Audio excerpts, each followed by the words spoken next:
I just hit start streaming and realized like I'm really tired and probably could have just gone to sleep, but that's okay. Uh, I wanted to just play some F-Zero a little bit. I don't think I'm gonna touch Mario tonight. That sounded really weird.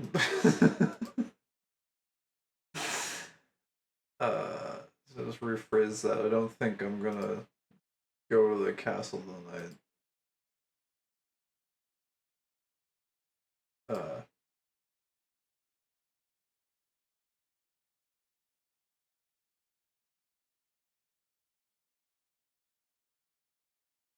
Load up my N64 here.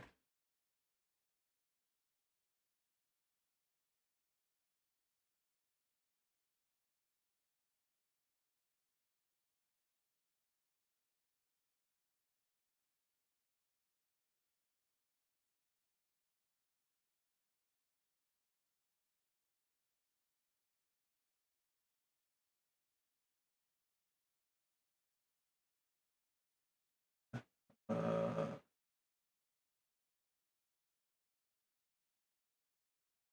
this is not too loud.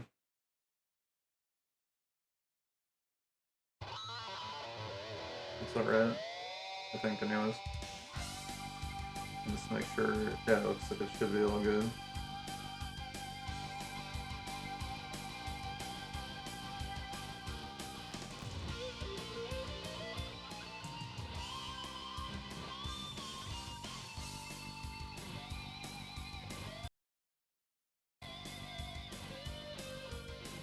Oh, did I screw up my...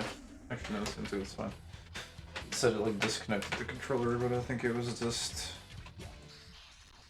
Oh wait, it messed up my... I don't know why it keeps doing this. It messed up my controls again. Let me fix it. And does it keep doing that?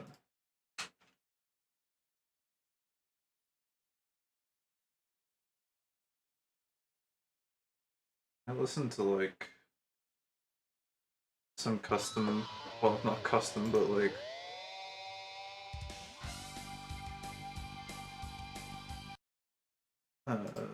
other music. Although I don't love the soundtrack for this game, it's just I've listened to it so many times, I kind of like to just put on other tracks sometimes and drive. I don't really have a good list ready. See if YouTube recommendations are good.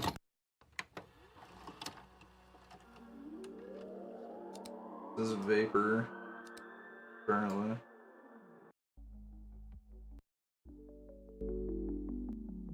Actually, to be freaking honest with you, I guess Vapor would be fine. I don't need anything like high tempo or anything. Something fucking chill would be kind of nice.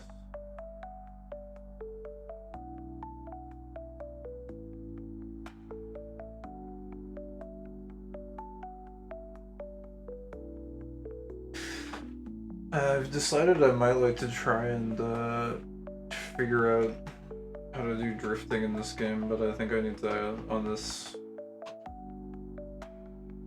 thingo,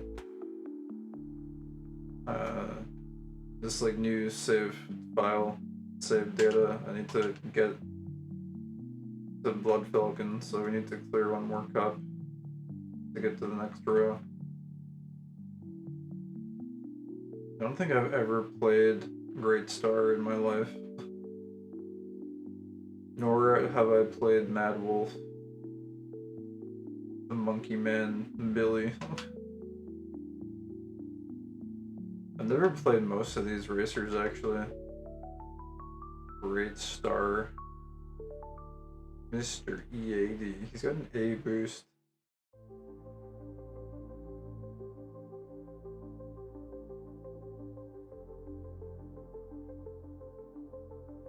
Octoman. I don't even think I've ever actually played Octoman in F-Zero X. Come to think of it. A lot of these racers I've just never played, to be honest. Maybe I should play some of these guys for fun. And give Automan a go. I think out of all the racers on this particular row, I think Automan is probably my favorite.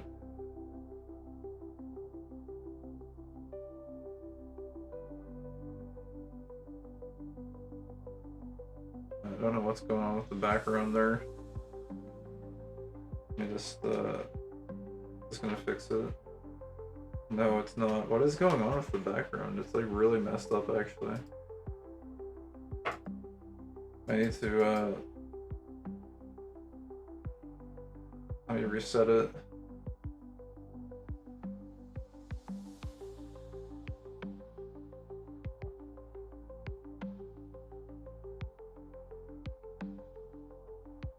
Okay, there's still some like kind of weirdness going on, but I guess it will probably, it's probably fine. It looks like it fixed itself, okay.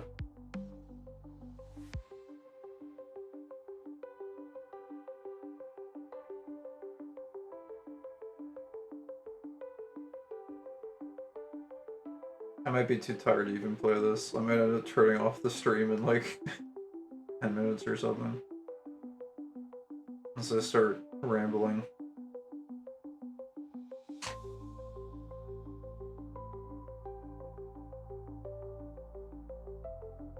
Honestly, I don't really have very much to ramble about tonight, though. I don't think so, anyways.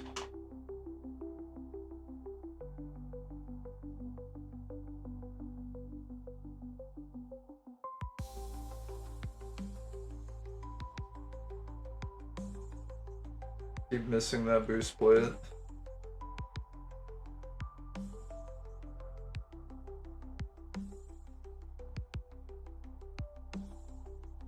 And Octoman has a very unique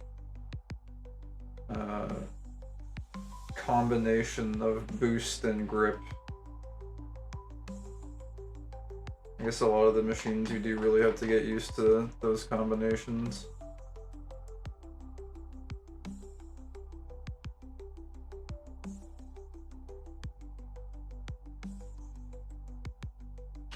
Oh yeah, this grip is really strange. Hopefully it doesn't turn out to be a problem on other tracks later.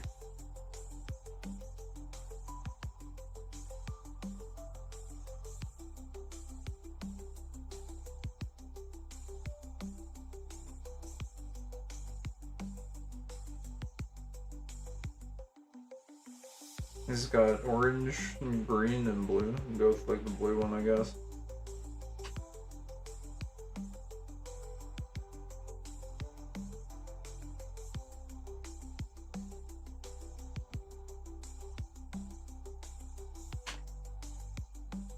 So like a part of what's going on lately, I don't really want to talk about because sharing plans, I'm pretty sure, at least from what I've heard in videos multiple times, I think, is that it's pretty bad if you like share plans because like you lose motivation to follow through with them. So I don't really want to like talk about that too much insofar as plans go, I guess. But I guess like in a general sense, it would be okay to talk about trying to like shift routines. And I'm kind of like going through some pretty big adjustments lately.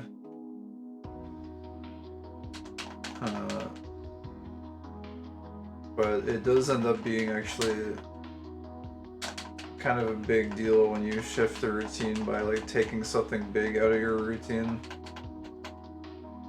Because in a sense, it's kind of scary a little bit because you are almost like kind of exposing yourself or like opening yourself up to the void, as it were, because where you previously had walls, and this is tied back into that one signpost in the Mario hack or whatever, but like where you previously had walls of a routine, you now have like perfectly open space or like a perfectly open void where anything is possible.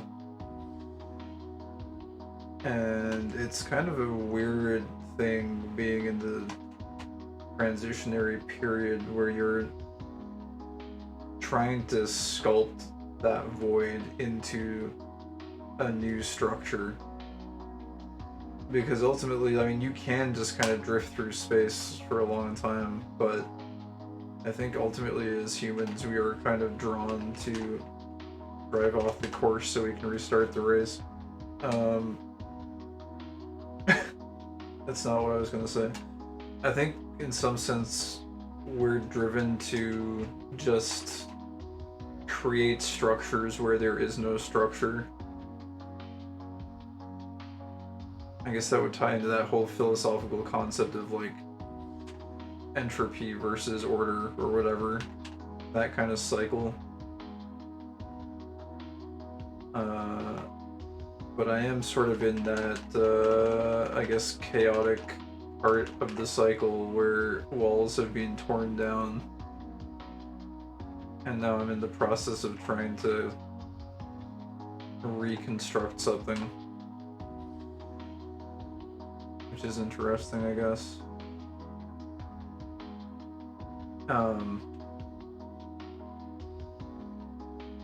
And so part of that process for me right now has been just trying to determine and evaluate where dopamine is being generated from. Because you see, like, I've seen all these videos about like dopamine detox and all that shit, which I think is fine.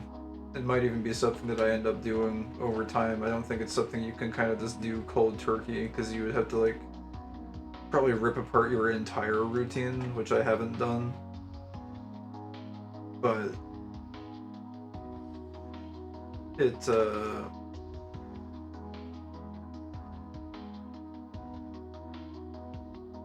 you can like gradually, I guess, like phase things out and then make new adjustments.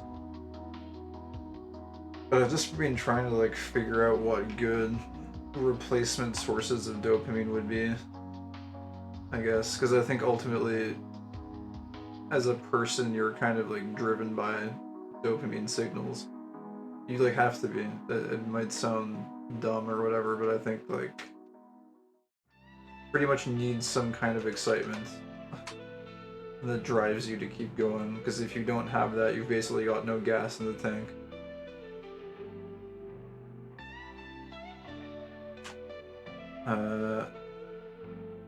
And I've been trying to find like good like proprietary sources, or like come up with good proprietary sources of dopamine, things that are like within a sphere of control, that are like reliable or whatever, that can be reliably accessed and their parameters can be set in a way that you have control over, versus going to a non-proprietary source of dopamine to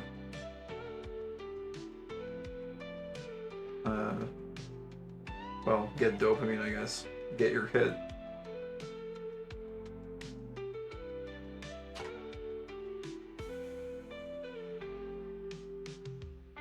And I don't really want to go too much more into it specifically, but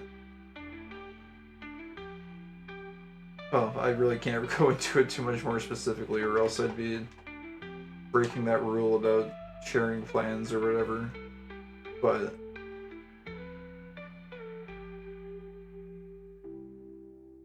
that sucked. This is weird. This is actually one of the easiest tracks usually, and I just had extreme difficulty on it with this particular machine. Very interesting. Yeah, anyways, that's kind of what's been going on with me, I guess, so like leave it at that. I don't think sitting here streaming at midnight is necessarily something that is gonna be a recurring part of the routine, but it's something I felt like doing tonight. So sometimes the irresponsible things end up being the best things in life. So while we're kind of off the beaten path and renovating the walls of routine, I figured I'd just get a random stream in. I think I really need to be double tap turning a lot more with this machine because it struggles a lot at high speeds when going around even moderate turns, and I think I'm losing a lot of speed to that. Machine really struggles with its grip on, like, as soon as you reach speed with this machine, it has a very hard time not sliding around, having to DTT around all of these turns. I think we've got it now. It's a very slidey machine, sort of like an octopus, I guess. It's a little bit appropriate. I screwed that one up, but anyways. We can just make it through here, we should be good. And I always remember as a kid looking at all the different racers, and I was so bad at the game back then, I could never unlock any of them, but I always thought the ones that I couldn't like unlock or get to looked so fucking cool. Like James McLeod and like the skull. And I was always thinking as a kid, like, oh man, if I could just unlock those machines, maybe then I'd be good. Maybe then I could win some of the races. But the truth is actually, some of the best machines are the ones that you get right from the start, so I was just very bad as a kid at this game. But to be fair, this is like for a child, this is quite a difficult game compared to like Mario Kart or something. There's a lot of unexplained mechanics. Holy shit, what the hell was that? There's also some unexpected moments. I only have one life left here, so hopefully we can clear this, I guess. I'm just looking to clear this so we can get the next row of racers unlocked, but I guess we'll see what happens. We almost salvaged that actually, but I was really not expecting that to happen whatsoever.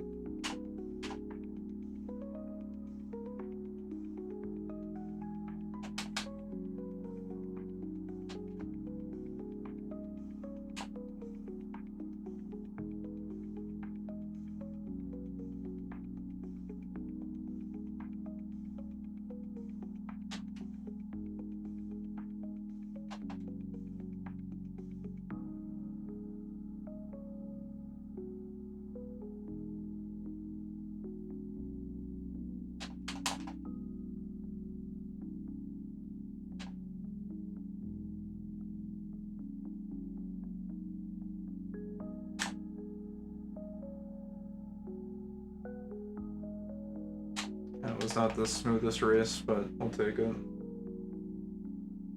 This is actually a pretty tricky machine to just do standard driving with. Quite a tricky one indeed. Kind of fun though.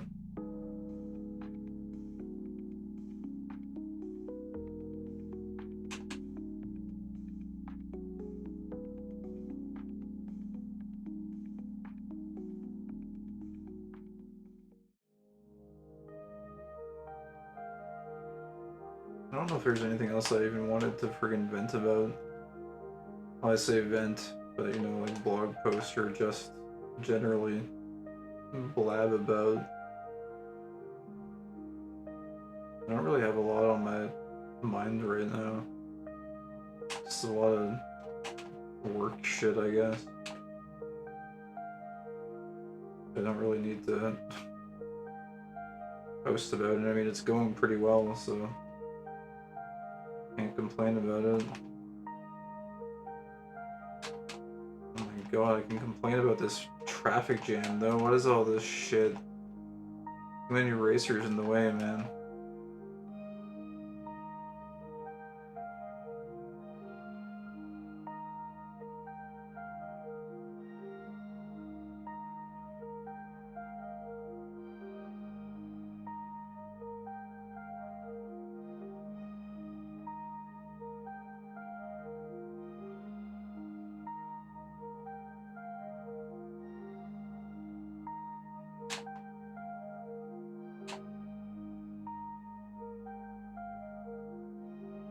Octoman is really hard to use, I'm telling you, it's like...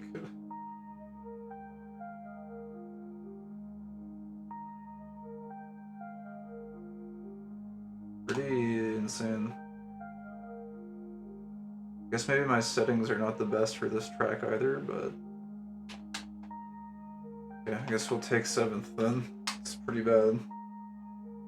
Hopefully we can still actually clear the cup with that. Or the GP.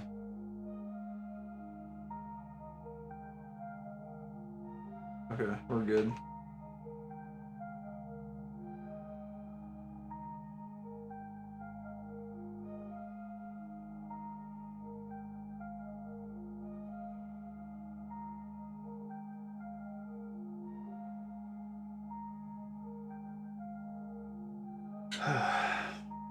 Man, maybe I will just go to bed, like right now. I think I've been playing for like 20 minutes.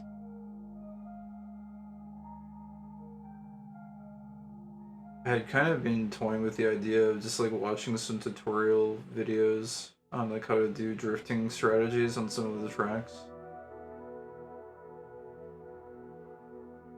And then just like trying to implement them and like do them. Maybe I'll try and do that with like one of the tracks. Because we should have Blood Falcon now, I think.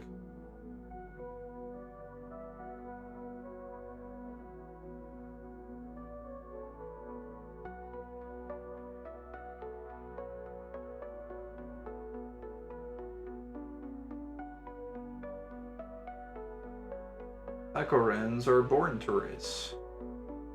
Akorans. Octoroks. I could eat an Octorok.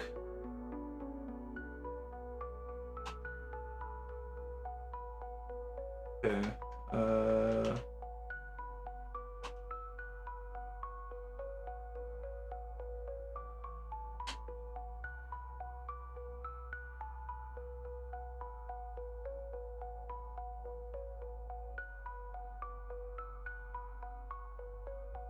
There we go. Yeah, we got him now.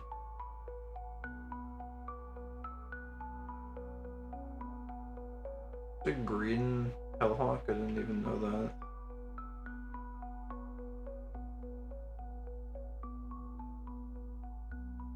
that.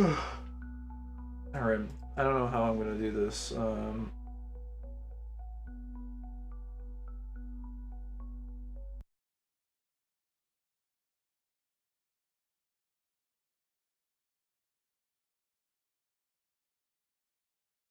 See if I can get a YouTube thing open here.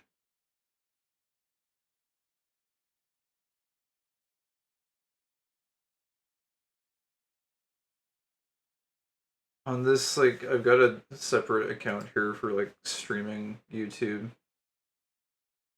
And apparently someone made a video on the Lord of the Rings Game Boy game.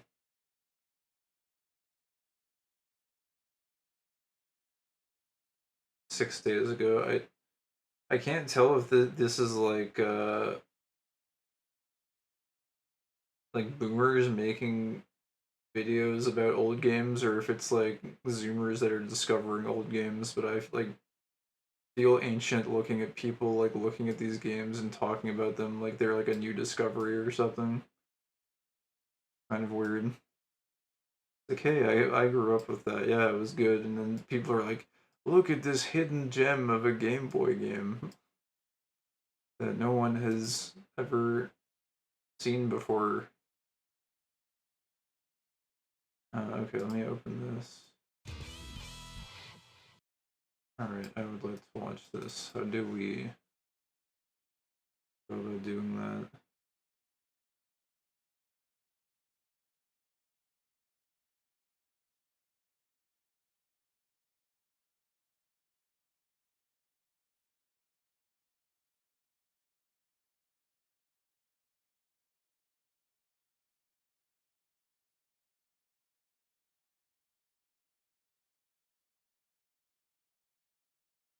There we go. Okay. Oh, it's not centered at all. Maybe we can just, like, put it up here. Maybe I can even like put this here or something, and maybe theater mode it. Doesn't need to be perfect, and just. Well, I guess it should be full screen, probably like that. That's probably fine. And so I just wanted to like watch this strat and like try to put it into the practice.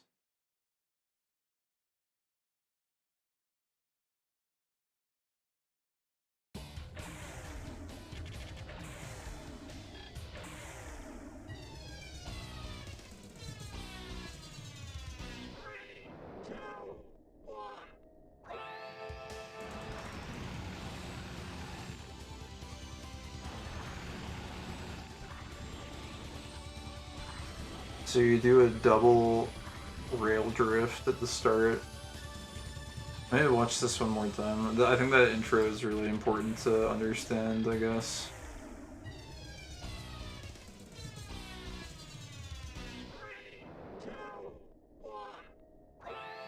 So it's boost, rail drift, stop, and then boost, rail drift again.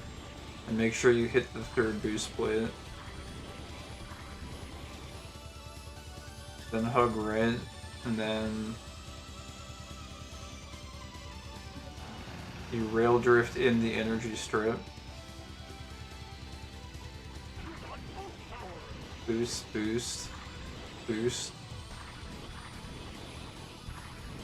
Oh, you actually skipped that one of the boost plates back there.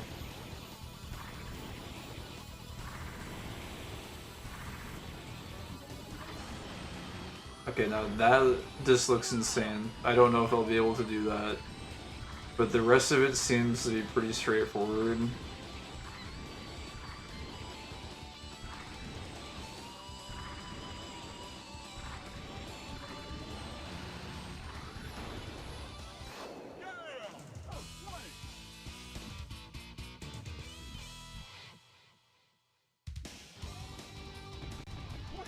And then I want to listen to his commentary on it as well, because he does a commentary section after. So I'd kind of like to just like hear what you're supposed to do. Strategy 3 on silence is a drifting strategy. It's pretty funny because silence does not have any corners, but drifting is still faster. Start off with a hard left rail drift and aim for high in the 1300 kilometers per hour. This can be really hard because you have to get the angle immediately right, so practice that one. You can do another left rail drift after this dash plate and straighten out just before for this one coming up with a right side attack. You want to hit the dash plate high in the 1100 km per hour range, even up to 1190 km per hour or so. If you do that, your opener lap will be fantastic. But your opener lap is really dependent on those first two rail drifts, so practice those well. In the next part of lap 1, it is identical to the previous strategies. Align yourself with the right rail, stay on the right side and keep driving in a straight line. Up to the refiller. In the refiller we can do another right rail drift, but time it well, because we want to fill up our energy as much as possible. You can fill it up almost completely if you time it right.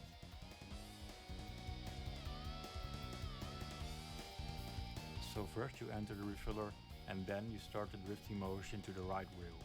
Try to get a good angle as soon as you can and keep drifting until you exit the refiller. Your energy will fill up completely, so as soon as you exit the refiller, counter steer and you will still be in the rail for a little bit of time, so it's okay if you... What is the timing on this? So you exit. First you enter the refiller and then you start the drifting motion to the right rail. Try to get a good angle as soon as you can. It's like a second and a half to 2 seconds. Your energy will fill up completely, so as soon as you exit the refiller, counter steer and you will still be in the rail for a little bit of time, so it's okay if you lose just a tiny bit of energy. Keep driving a straight line up to lap 2 and as soon as lap 2 starts, start boosting. This is pretty much the same as the previous strategy, all the way up to the refiller in lap 2. Keep on boosting, keep straight lines, minimize your steering. That is what you should be keeping attention to at all times on silence. We do not have enough energy to skip any dash blades, so do take them all, except for that second to last dash blade on the left side of the track. The refiller coming up at the end of the lap is interesting because we can do a true diagonal dive from the refiller. To do this dive well, you have to get a perfect rail drifting angle on the right side. If your angle is off, chances are you will actually fall off the track when you try the dive. Oh god. There's also an easy version of the dive if you're just trying out this strategy, that is just extend the rail drift and do not hold anything on the control stick. Your ship will do a diagonal dive, but you will not get as much speed from it than if you would hold down. It's also tricky because you have to keep holding up on the control stick while you do the rail drift all the way up until the end of the refiller, because halfway through the refiller you can also lift off the track over this little bump here, and that's something you do not want. Hold down and boost. If you do it well, you'll land right before the rail, you hit the rail, that's unavoidable. And if you do it really well, you can go up to 1700 kilometers per hour into lap 3. Holy crap, cat, there's no way I'm doing that. Again, the easy version of this is just rail drifting, and at the end of the refiller, let the control stick sit in its neutral position, and the game will do the work for you, as long as you keep boosting. Boosting is absolutely essential for our diagonal dive to work. Okay. Alright, that's it pretty much for this strategy. Lap 3 is pretty much identical to lap 2. Catch those dash plays, align yourself with the right rail, keep on boosting in immediate succession, keep a straight line, and in the refiller, set up a good drifting angle on the right rail, and if you have the good drifting angle, on the end of the refiller, hold down and boost. That's it, that's all that's really required to land. A good angle, he says. I don't even know how to... Counter steer after landing, of course. You will hit the rail, so counter steer left, and preferably even hold up on the control stick, because you can lift off again after landing right before the starting grid, and that's not something you want to happen. It is also good to tap the accelerator like I do in the video to regain your grip quickly after landing. This is definitely a tricky strategy to learn, and especially those rail drifts at the beginning of lap 1 are absolutely critical to make this strategy work. The true diagonal dives are more the icing on the cake. You can do the simple form first and do the hard form when you get better at setting up those drifting angles on the right rail. Good luck on this strategy. Yeah, good luck on this strategy. I'm gonna fucking need it. This is like very difficult. Okay. Close that down. So maybe I can just try and bang my head against the wall on this a little bit. Quite literally. I'm really not expecting any results out of this, but we can just mess around with it. It's something to do.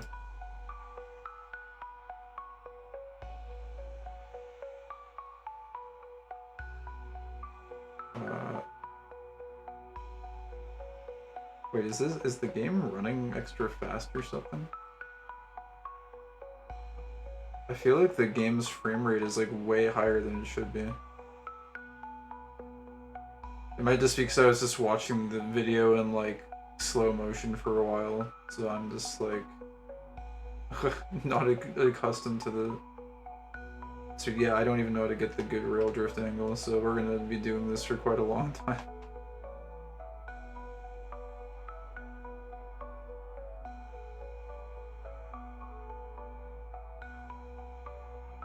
Oh my god, yeah. I might need to actually practice doing the efficient drifting or efficient driving strat first on this track. Oh my god, okay.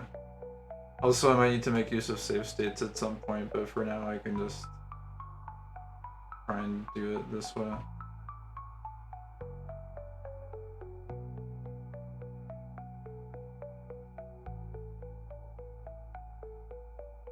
Yeah, okay.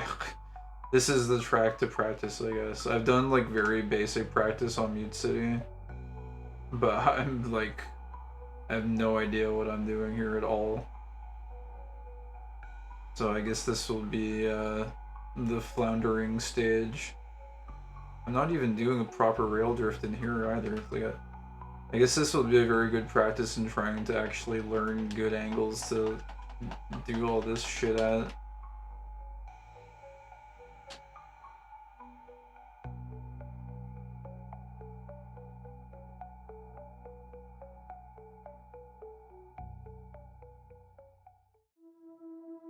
Okay, well, we died. Hmm.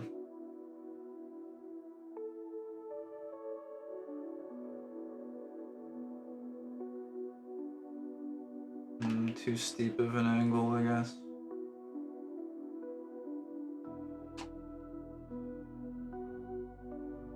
And we missed the boost plate, so we're just dead, basically. That's okay. Yes, I guess I won't bang my head against this too much.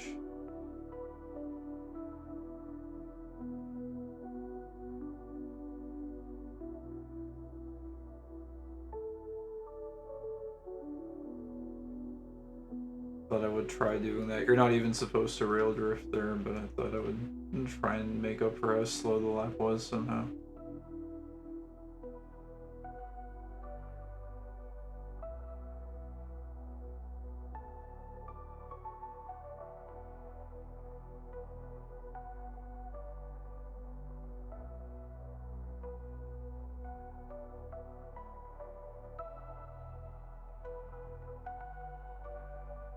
It's not even the right angle, I guess. I think I'm taking my angles like way too sharp. They need to be a lot smoother.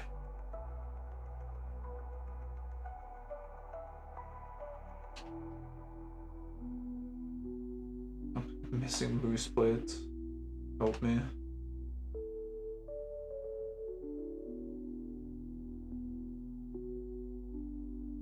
Oh, there we go. Okay, nice. Yo, we got that part.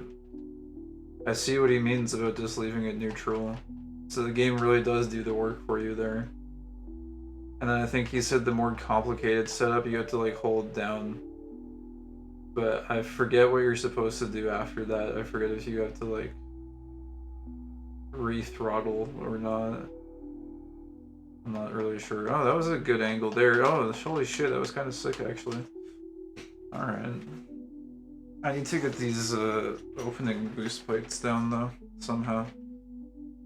That was kind of cool though, that felt kind of good. I don't really know what letters to put in here. His vibe is 4. I think I went with like V in the... Oh, wait a minute, what about... This is kind of cool. Like, upside... So it's not... It doesn't...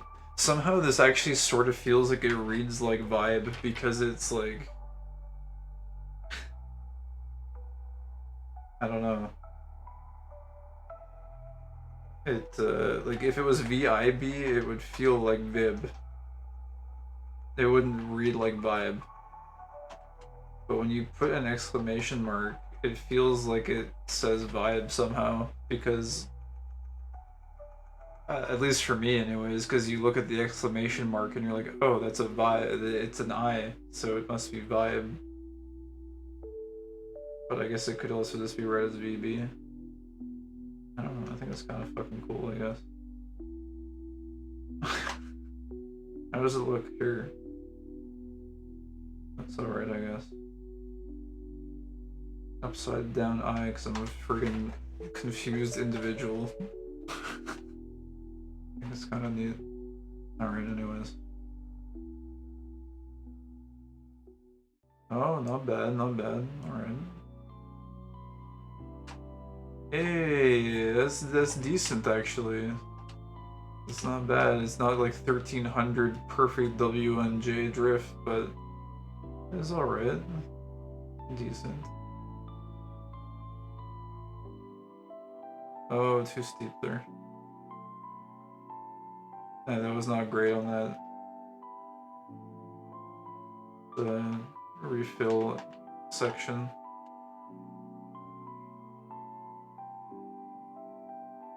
And we missed the boost plate as well.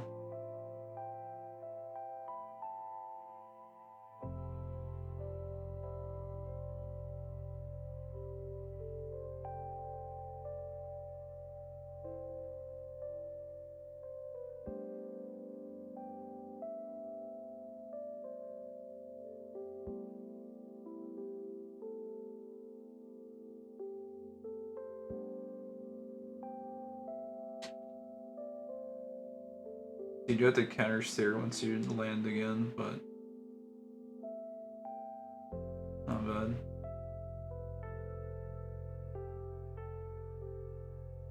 I guess I'll have to do this a lot early on while we've still got a lot of... Well, it's very easy to make progress. Holy crap, we shaved off 10 seconds off of that one because we just had a really good opener. Well, really good for me anyways.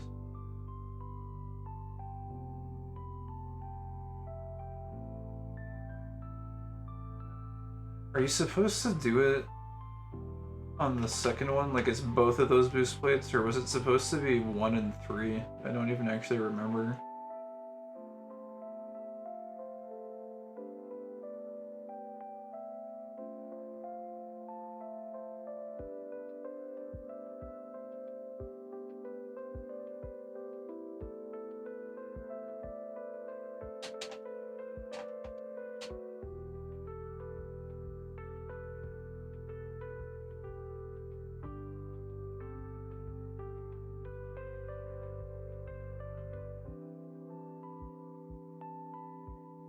Oh, this is horrible. We have no energy at all.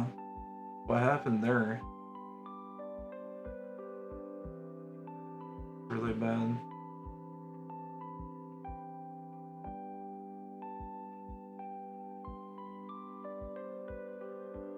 Guess this is gonna be a really slow time.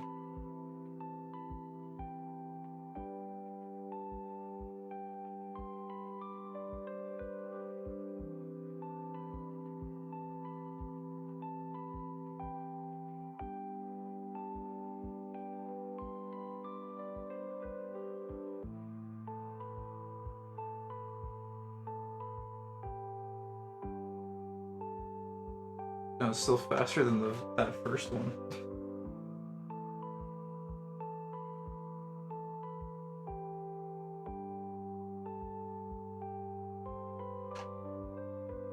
I don't really like that start. It's kind of bad.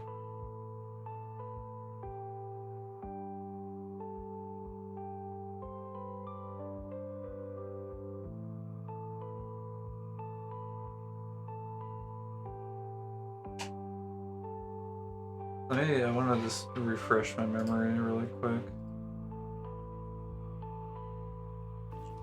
It's pretty funny because Silence does not have any corners, but drifting is still faster. Start off with a hard left real drift and aim for high in the 1300 kilometers per hour. This can be really hard because you have to get the angle immediately right, so practice that. You can do another left real drift after this dash plate and straighten out just before for this one coming up with a right side attack. You want to hit the dash plate high in the 1100 kilometers per hour range. Okay, so you gotta... I'm not even doing it right. I have to burn a lot more energy and you're supposed to DTT into the third plate. Okay.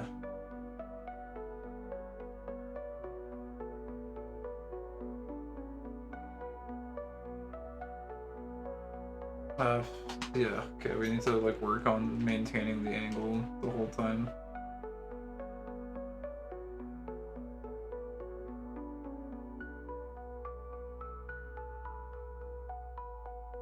Oh,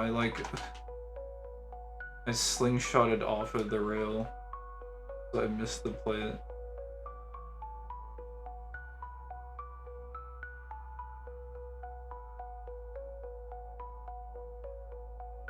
Oh man, that's tricky. You have to like really be ready to jump off the rail at that one moment.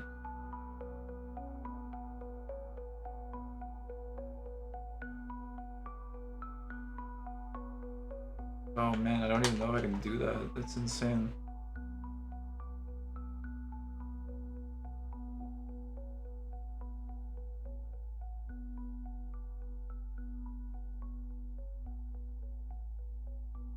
Yeah, I might just like cheat a little bit and jump off early because I don't know if I'm good enough to jump off at the right timing that he does in the video. Like he does it really well.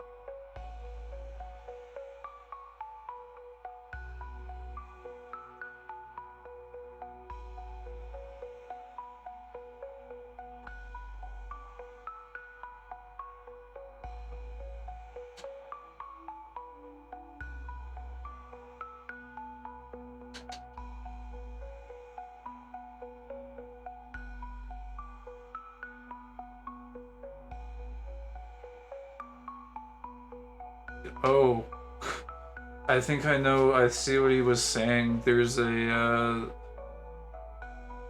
I think you have to throttle down until you get over the halfway point of the strip and then let go and go back to neutral, or else that will happen. Okay. I haven't had that much speed before going into that, so. Okay, this is very scuffed. But we'll just take it, it's fine. Oh, this is like extremely, extremely scuffed, but we'll still take it anyways. It's fine.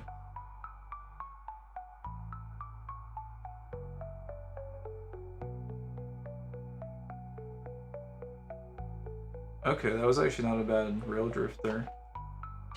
Well, it's like better than 700. I wouldn't say it's good, but it's like it was serviceable enough.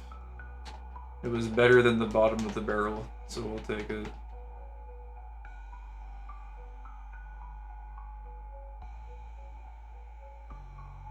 Oh, that's actually very tricky. Having I don't even know if I have the comfort level to do rail drift while also holding forward. It's kind of weird to have to do both at the same time.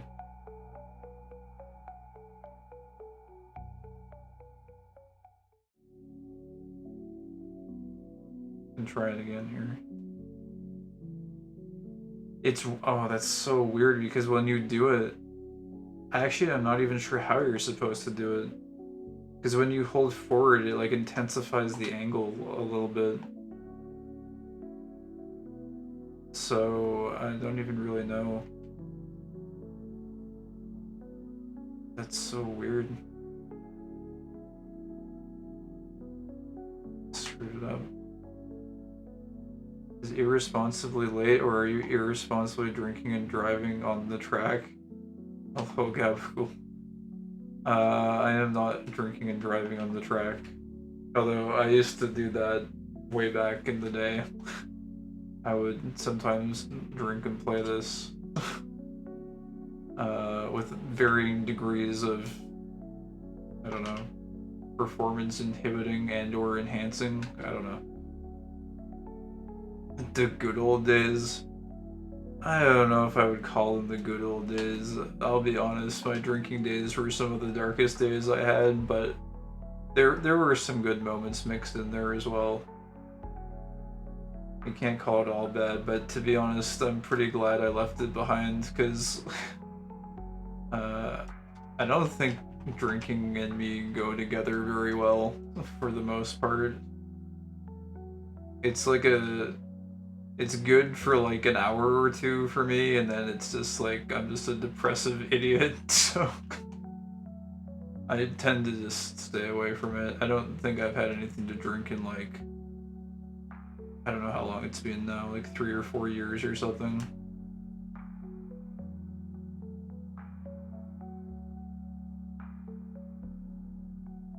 Understandable. Yeah. It is what it is. I had fun with it when, I don't know, when it was new or whatever, but never drank anything myself besides some Jesus juice when I was younger. Oh yeah, you just gave me a flashback to going to church. I haven't been in a church in a long time. It was weird, my parents used to go, like we used to go together all the time. And then I don't know when we stopped. I think there was a certain point where we like switched houses or something, and then we just like, there was no church nearby, and I think we just stopped going. Although it's weird because I don't think they were ever like really that religious. They just kind of like went to church. But like, honestly, none of it really seemed like, I'm not sure why we went, because neither of my parents are really that religious. Maybe it was just like an old habit for them or something. Interesting. I never really thought about it. But I do remember having some wine and the bread as well. It was nice. To be honest, like, I'm not really that religious either, but that memory is kind of comforting in some sense. There was something about that whole ritual.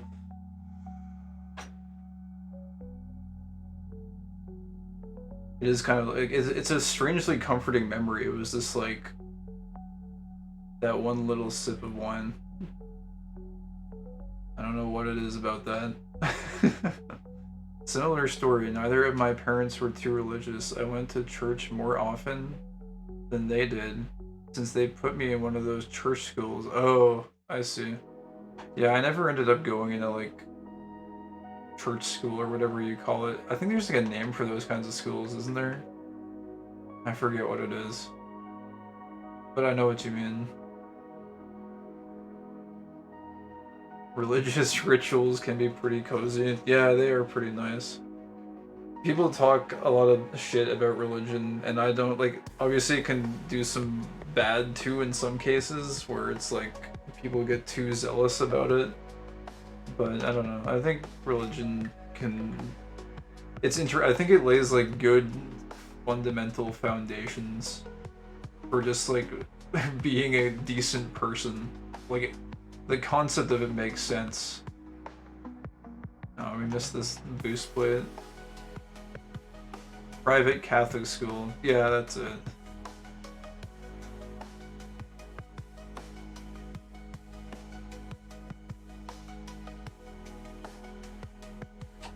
I cannot hit that third boost plate. But yeah, I don't know. It's pretty nice. I don't know if I would ever go back to a religious, like, I don't know if I would ever go to church again. It's weird at the start of when I started up the stream, I was just kind of like blog posting to myself a little bit about like switching up routines or whatever, and, like looking for different things. Like basically, I'm like replacing a very large segment of time investment with. Well, I quit, so I'm basically stopping Lost Relics for the foreseeable future. At least for now. I don't know. There's a chance I might go back to it, but I've ultimately made the choice that, at least for right now, it's not really what I want to be investing time into. And so I've got like a very large void that I'm kind of working to fill.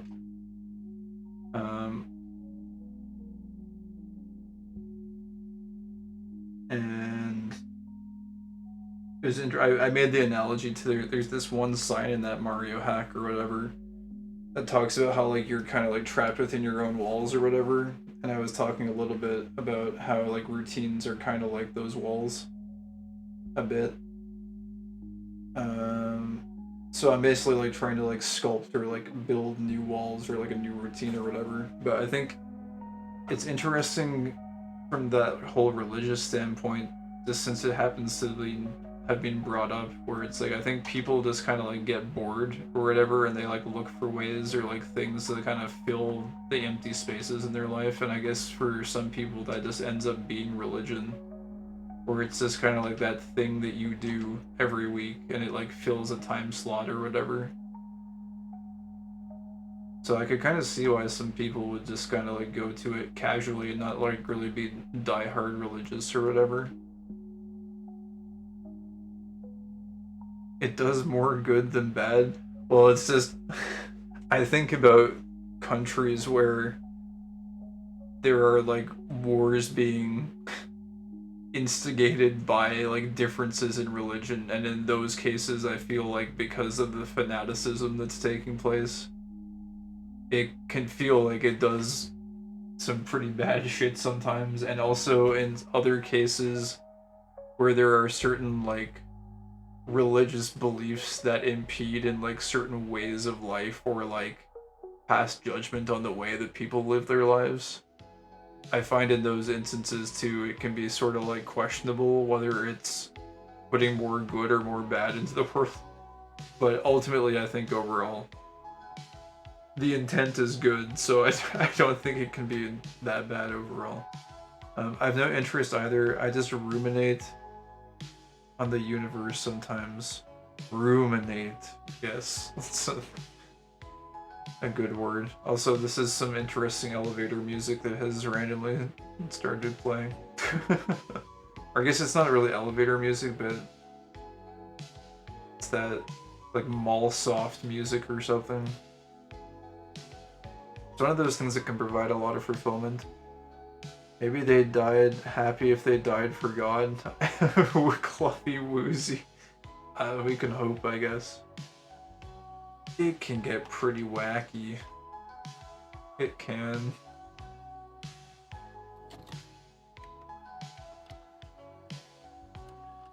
But yeah. Oh. This is not supposed to be part of my new routine or whatever. I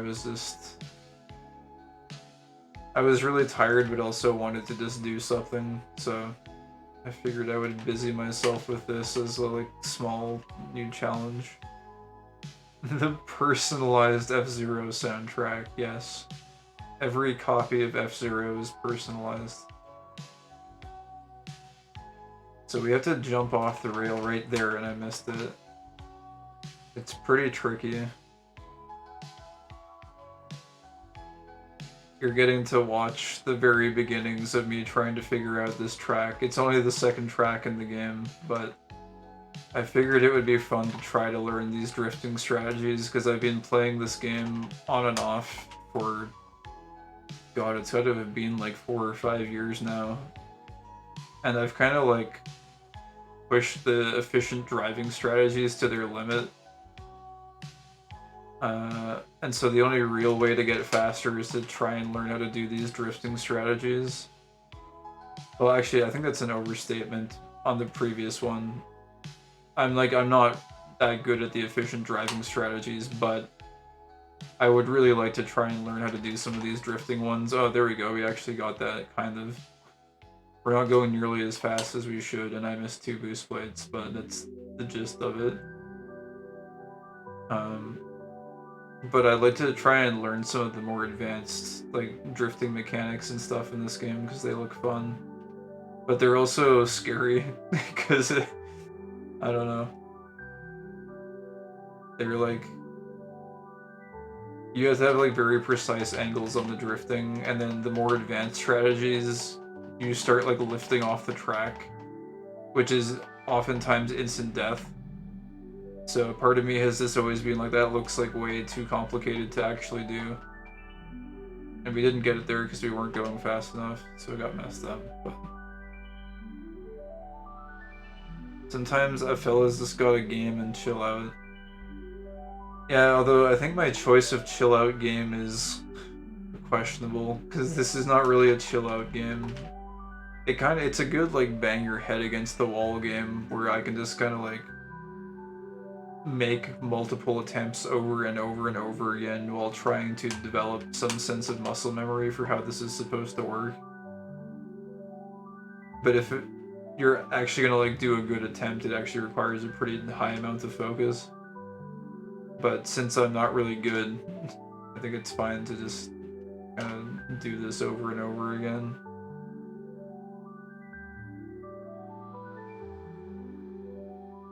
Although a part of me does want to go to that Mario hack too for a little while, but I feel like it's gonna be...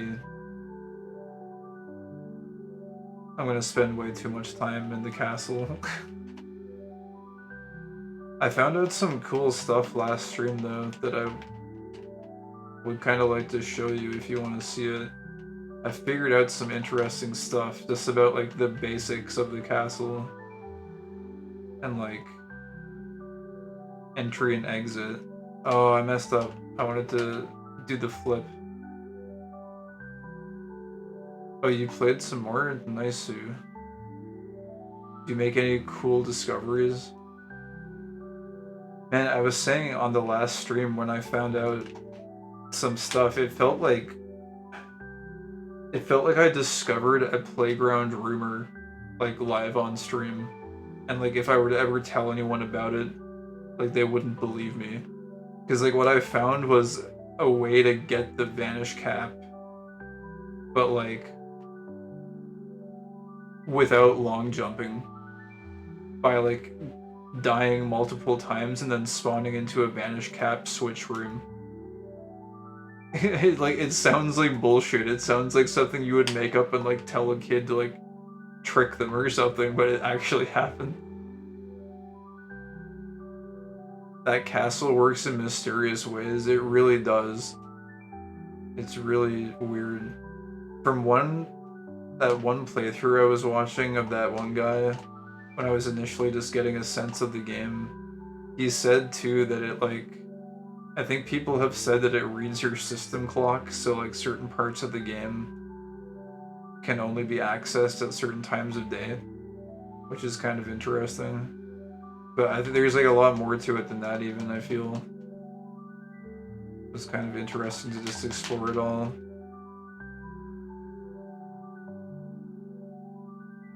I think I missed one of your messages. I'll get it here. Let's see if we can do the flip. The simple flips.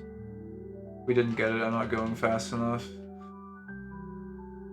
It's really tricky to get a good angle there, and also the way this game works is once you're going above a certain speed, if you like hit a certain piece of geometry or like the road is not perfectly flat, you can fly off the track, and so you have to actually, oh there we go, we got the flip kind of, but it was bad.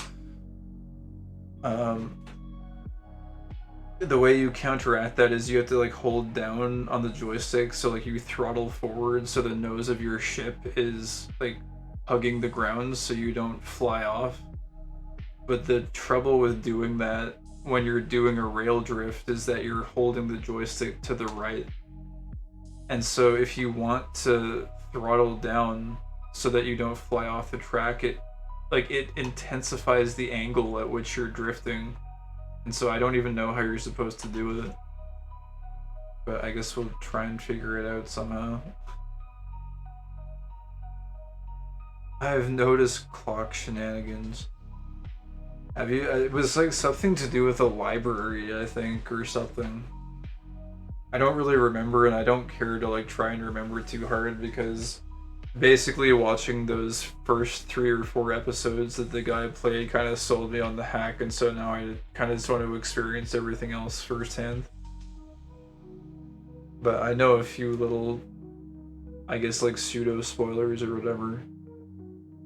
I did reach a point where my knowledge of Bowser glitches helped me win a fight faster. Oh, nice. God, I hope that like knowledge of glitches isn't required to like get through some areas, because I found one place and I was like, I wonder if I could like bomb clip to like get through this gate or something. Which I think I don't think that's actually the case, but a part of me was wondering if that's something that like could have been helpful somehow. I don't know.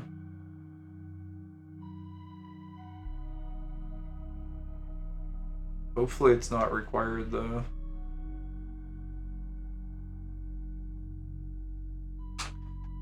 These drifts are not going very well. Maybe I'll switch over to Mario Hack just for a little bit, because I don't think I'm going to make too much more progress on this tonight. Oh, we got the 3rd plate. Let's go, and we're going above 1,000. We're supposed to be going like 1,300, but actually we're going 1,200 there. That was not bad. That's pretty fast. And then we get a nice little angle here. Keep the speed up. Okay, 850. It's not the best. It's not the worst. Let's see if we can actually do the second half of the track now. Okay, I missed a boost plate. That's pretty bad. So we gotta just like throttle down a little bit. We didn't get the flip, and we lost a lot of speed, and our energy is too low, so it's not going to be a very good time. But that's alright. At least we tried. And maybe I should learn some basic Mario speedrun moves. It's like simple shit like bomb flip or whatever. Oh my god, okay. 112. I think that's like the second best time tonight, so that's okay.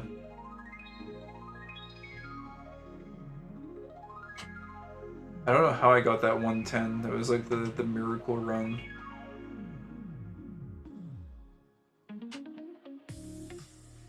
Yay, 112, not bad. I did see a bomb clip spot that looked like it was designed to let you finish a section faster. I screwed it up though. Oh no. Yeah, I don't know. I don't think I'd be very good at bomb clips and stuff. I also don't really want to like fall into the speedrunner trap for Mario 64. Because at a certain point it transforms from being like a fun learning experience and you're having like fun with it into like I seriously want to improve my time and then the agony starts. But I think unless you like really climb to a super high top level, like it should be okay as just like a fun hobby or whatever, maybe. I've toyed with the idea of it. I almost scammed myself into speedrunning SM64 recently. Oh man. It seems like it would be fun up to a point. I mean, I guess that, like what I'm doing right now is kind of the same thing, but I guess it's just whatever mindset you take towards it. I feel like if you hit a certain threshold, it could become more strenuous than like fun.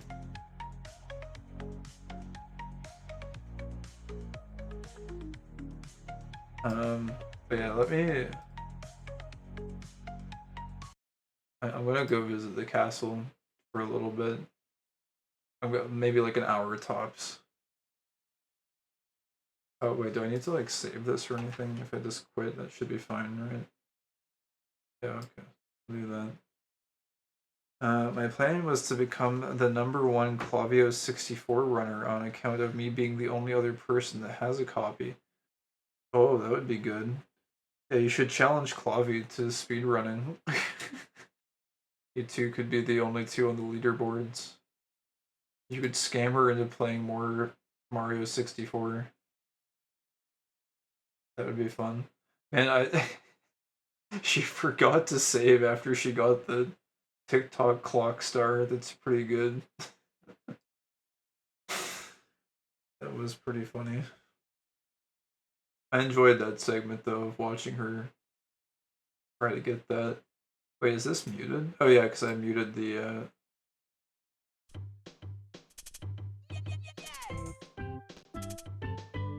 Oh wait, I don't think it's capturing actually. There we go.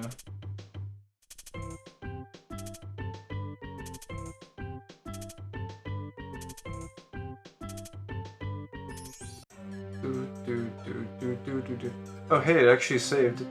So yeah, look, we got our 0-star profile. I was doing some mad experimentation last time. And I figured out some things. I don't need to read this every time. So one thing, like I was literally only messing around with the outside and like opening area of the castle. Let me get this into full screen for myself here. Oh, whoops. So one thing right off the bat that I noticed, and I'll make a save state here. I think I still know how to do this. Oh, the interface looks a little different from what I remember it looking like.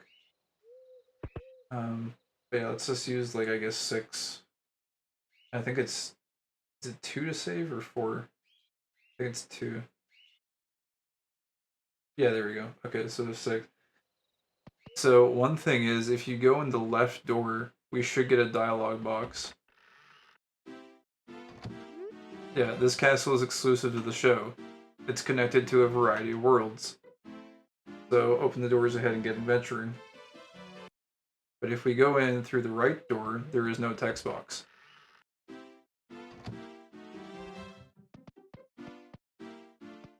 So I don't know what that means, but it's a very subtle change. Now there's one other thing as well. I believe there is something like I don't know what it is, but there's like a 50% or 20% chance that when you enter, I forget exactly what it was. I was testing it last time. It was like a week ago or something. But there's a chance that you'll trigger the wall instead. I think it might be if you go back out, but here's the other interesting thing is when you go back outside, it will be daytime and the moat will be filled. So like you're in this instance of outdoors and the moat's filled now. And this is like without any stars or anything. And this just happens. I think if you go back in again, you automatically trigger the wall version. No. It doesn't. But if you go back out again, it's nighttime. I think that's independent of the doors. But it's like, there's something about entering and exiting the castle that adjusts outside. So there's something interesting about that. I'm just sort of spamming this right now, but I think if you do this enough, you will eventually get the wall. But I don't know how to actually, like, deterministically trigger it. There, we got the wall this time. So it's here. I think this is RNG based. I think this just happens randomly. There's just a chance of it happening if you just spam it enough. The wall, yeah, it's here. And then you can go in here and you'll get the, you know, this place, the Darkness, Womp's Darkness Fortress or whatever. Which I haven't done any experimentation with this yet. But this is basically like climb to the top or whatever and go get the star. But one thing, I haven't done any experimentation with this yet. One thing I had noticed last time was that even though there is no water in the moat, the door over here is still present, that platform, and you can actually enter into that door with 0 stars. I think I've done this one. Yeah, the wall star I think must be pretty common because you end up entering and exiting the castle quite a lot. So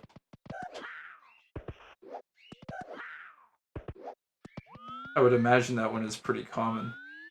But we can actually enter the castle right now through this door. I'll make one save state here really quick. There's no music when we go inside. But if we exit, it will be daytime outside again. You'll notice the moat is filled. And now, when we try to go in this door, we cannot. We're not allowed to enter this door during the daytime or when the moat is filled. It's only in the nighttime version of the castle that you can enter this door with 0 stars. So that led me to do some more experimentation with going in here. So you can enter all these places, no problem. And so one thing that I did was go in here to the Vanish Cap, because I just wanted to continue where I left off last time and try and get the Vanish Cap. And so there's one problem with the Vanish Cap stage for us right now, and that is that we don't have a long jump because we have 0 stars. So, like, we can't do most of the stage, I don't think, past a certain point.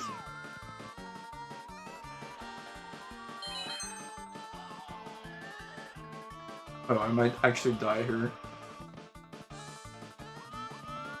Let me make another save state on a different slot here. We can do 7, that should be fine. This hack is so meticulously designed so that no 2 people take the same path through the castle. Oh yeah, 100%. It's crazy. There's so many, like, I think it would be impossible because like the number of branching paths that there are like pretty much unlimited. Actually, I think I kind of screwed myself. Oh no, we can still make that jump.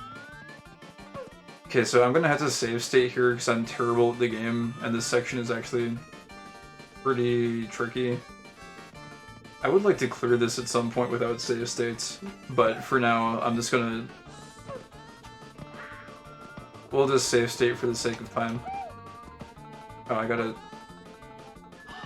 There's a certain, like, jumping pattern I gotta do here, and that is not it. But I think the way that you trigger the event that I want to trigger, and I guess we'll see if I'm able to trigger it on demand, is... Shit. I might have to, like, save state midway through here, because I'm really bad at this. This is, not as easy as the default one, I think. This is actually, like, pretty tricky.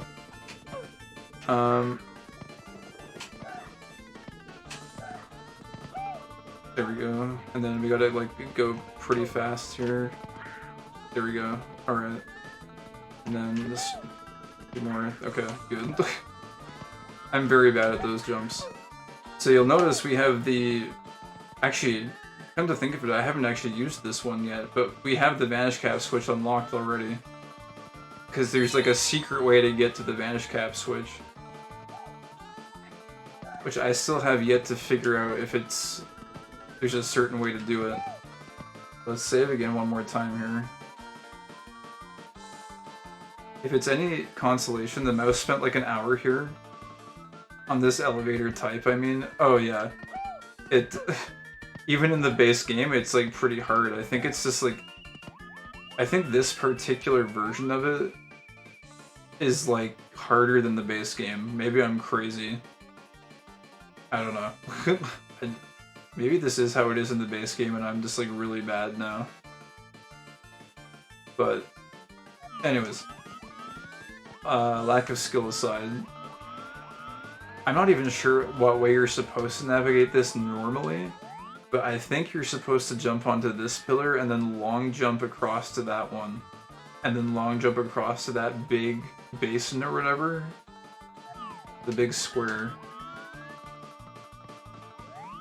But the path I took without long jumps... And we can still triple jump, I think. So I think what I did was... Go like this. Actually, wait, how far can we make it? Oh, maybe... I never even thought to do the triple jump before. I've never been this far in the stage before. Maybe we can make it across. But I'll show you what I did. Because I didn't do this. It was, I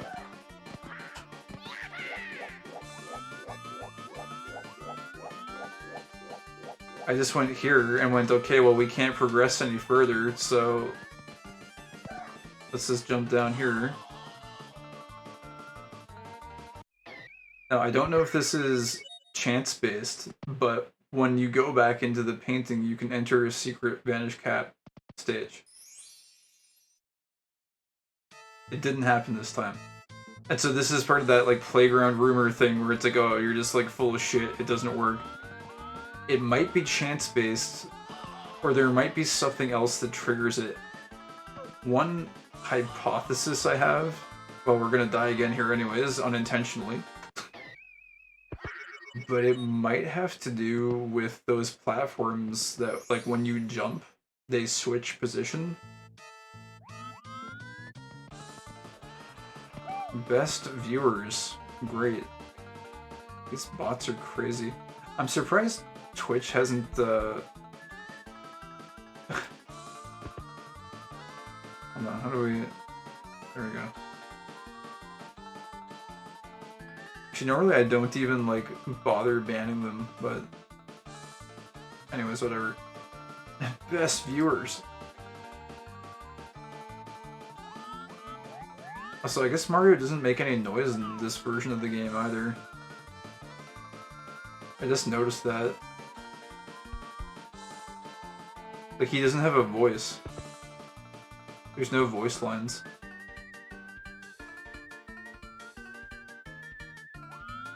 Does he still go on his side?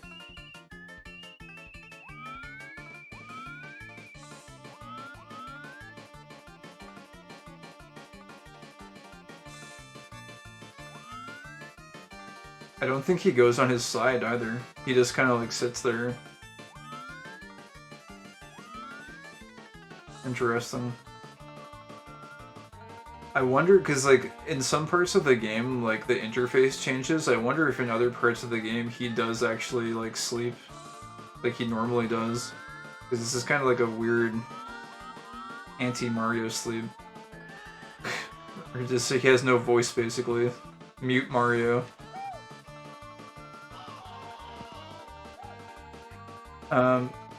So those panels or whatever, those jump panels, I wonder if there's something in the game. I wonder if it's like the game is keeping track of a certain variable for your jumps. And I wonder if like the number of times you jump and or fall might determine the state of the stage.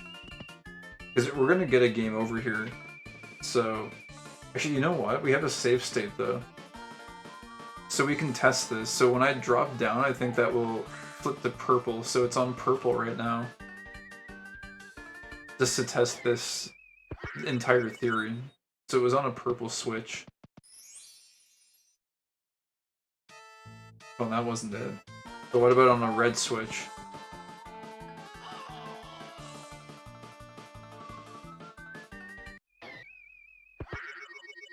Again, it might be entirely chance-based too, I'm not sure. Oh man, okay, well I guess that theory is out the window then about it being the switches. Originally too, I thought it might have been like if you die when you make a certain amount of progress through the stage, it might trigger it as well. But the very first time I found it, I died right around here, and I just kind of like, I was doing like a somersault or something as I fell. Although, I don't know, maybe it's like how you enter the painting too?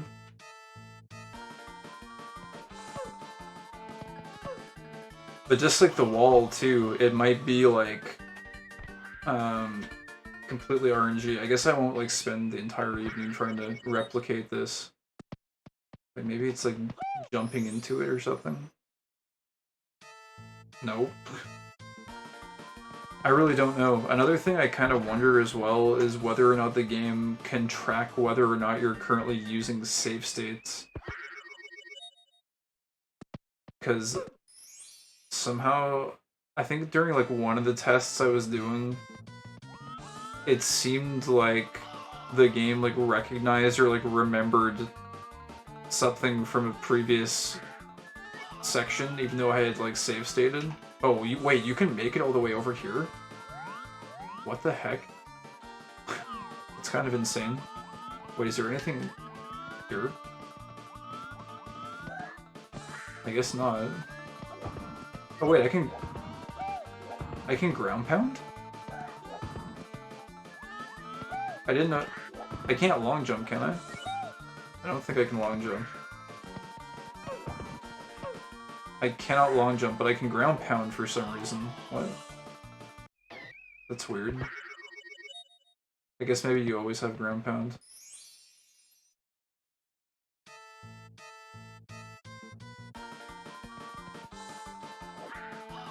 I don't think that it would be possible, but who knows what with the black magic the dev uses. Well, yeah, one would assume that it would not be able to do that, but it's like it can read your system clock, so like, can it track how many save states you've used or something? Like, I don't know. Oh, there! We got it. So I don't know if that's because I entered towards the right of the painting or whatever, but we got it. So this is like the secret vanish cap area.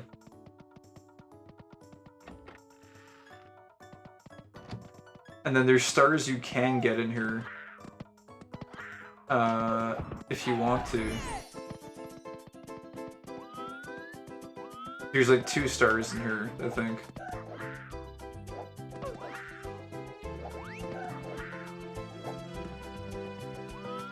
But it's interesting because there's a ton of enemies, and so you can get extra lives if you want to. And so one thing I was just experimenting with was just like doing 0 stars and like seeing how far through the castle I could get. Or like it was a concept I was playing around with. Because it seems like the more stars you take or get, it's like the worse things seem to get inside the castle. So I was curious, like, if there was a route that one could take without getting any stars that would let them, like, progress a certain way. And so you can exit the stage just by taking damage here, and then you can keep your 0 stars, and the game will let you save because you got the switch. So that lets you have a 0 star profile. And then this is where we're at now, is just we have Vanish Cap, and we have 0 stars, and we've got all these different places that we can go, but we don't have any stars. So, like, I don't know what that does for us, or if it's a good thing or a bad thing. But I think one thing I will probably need to do is, like, do some exploration on the file that has stars, because it's impossible to do, like, an A/B test to figure out what the difference is unless you, like, get the stars. So, I don't know. I have no idea what's in here, by the way, so this is fully blind at this point.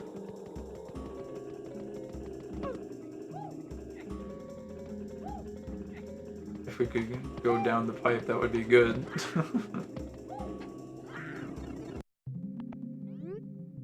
Internal sewer system. Built by the Koopa crew. Our sub didn't fit in this pathetic castle, so we had to make some more space. Ha ha ha ha. Okay, I think I vaguely remember this. There's a Vanish Cap block. Okay. So that might come in handy, possibly. I don't know if there are other caps that you can get in this game. I think we've seen, like, Wing Cap, but I don't know where you get it.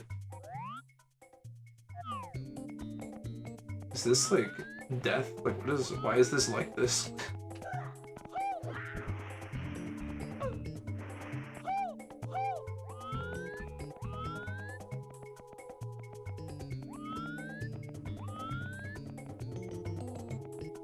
Wasn't there a Toad at one point that was talking about, like, an internal sewer system or something?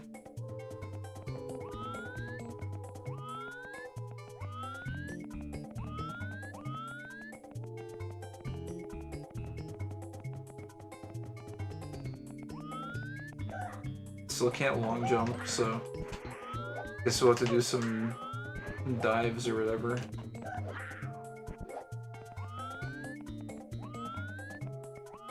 Yeah, if you go into the castle from the back. Yeah. You mentioned something about clearing out the sewer system or something.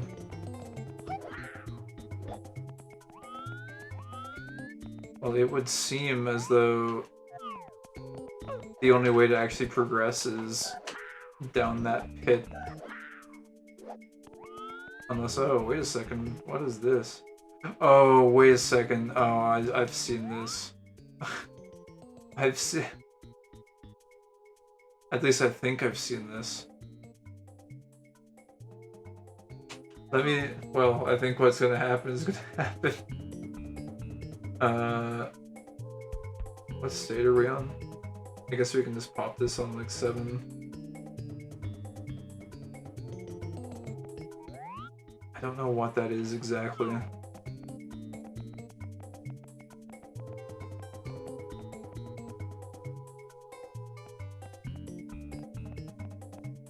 Wait. What? Maybe it got fixed. The void. Yeah, no, the void. Okay, well, I'll just say what was supposed to happen, or at least what I've seen happen in the one guy's playthrough was he came to this area here, and the game, like, glitched out, like, super violently and just crashed. Like, it seemed like it was, like, an intentional jump scare or something. Like, it was very sudden and, like, super violent or whatever. Like the whole screen like glitches out. It seemed like it was almost like an intentional jump scare, and he said like, oh, looked like there's some like Luigi or something there, but it didn't crash this time. So I don't know if that was like just a bug that they fixed or. But then what is this? Like it looks like Mario, but it's like.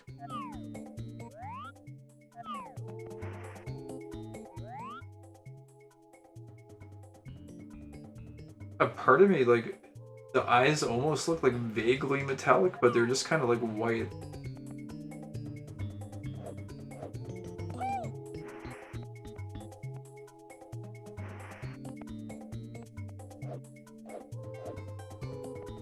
It's interesting because got some welder's goggles on. Yeah. The only other part I've seen in the game, and I think it's a pretty like commonly traversed area, but there's the one mirror area that I got kind of like spoiled on or whatever, where it's like you go through the mirror and there's like a alternate version of yourself and or Luigi that you see. And so based on that knowledge, I have yet to come across that myself, but looking at this, it's kind of like, I don't know. Like, is this another, like, are there different versions of Mario going through the castle or something? Or, like, different entities going through the castle, and could this be another version of Mario? But, like, if so, then, like, why is he here, and what caused him to end up this way?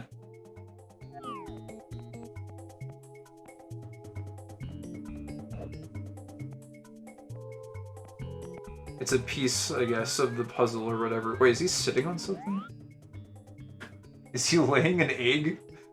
Is he laying a blue egg, or is he shoving something up? What is that?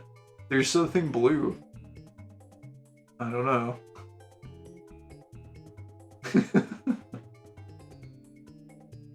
Shadow Mario, what's going on?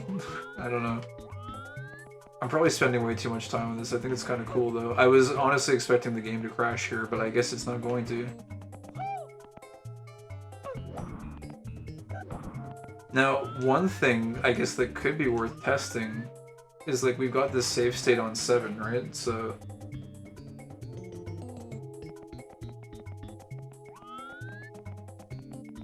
it's not crashing. So, like, what we could do...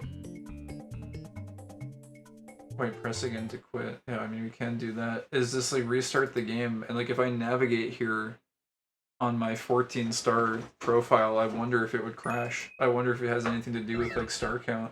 Because that other guy, when he went to this area, he had stars, and sorry, I gotta make sure this is actually capturing. It restarted. It is not capturing. Shadow Mario has taken over the stream.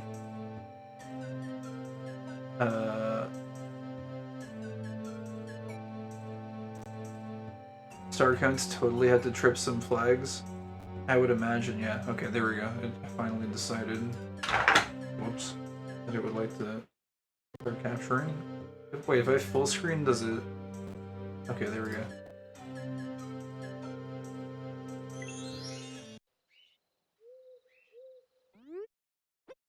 One thing I noticed as well was I thought on this 14-star account, well, like I say account, I don't know why, file would be more accurate. The bomb is gone. I'm not sure if that's because I like forgot to save or if something like caused that bomb to disappear.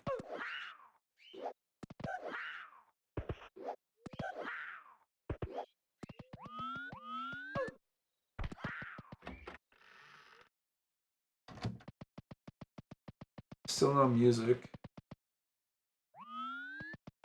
Nihilism bomb, he's gone. He left us.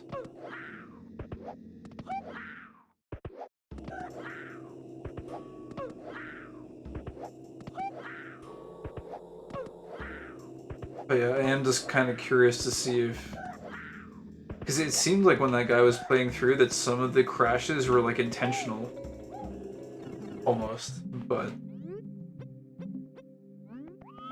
I think it's like quite hard to say one way or another unless we just see. So, Vanish Cap, I don't have Vanish Cap on this file right now. That was one other thing I was wondering too, was if maybe like the different files might have like some sort of different interactions in some cases. Like if you pick file A over file D, like does something change inside the game? Possibly. I don't know. I've had a couple crashes that felt intentional. Interesting. Yeah, I just wanted to check because it there was like in some patch notes they said like they fixed some crashes, but I don't know, it seemed like some of them were very, very intentional. Okay.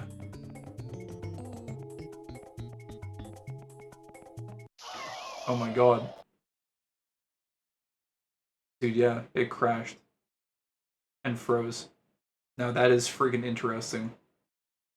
Because that means that if you have 0 stars, that doesn't trigger.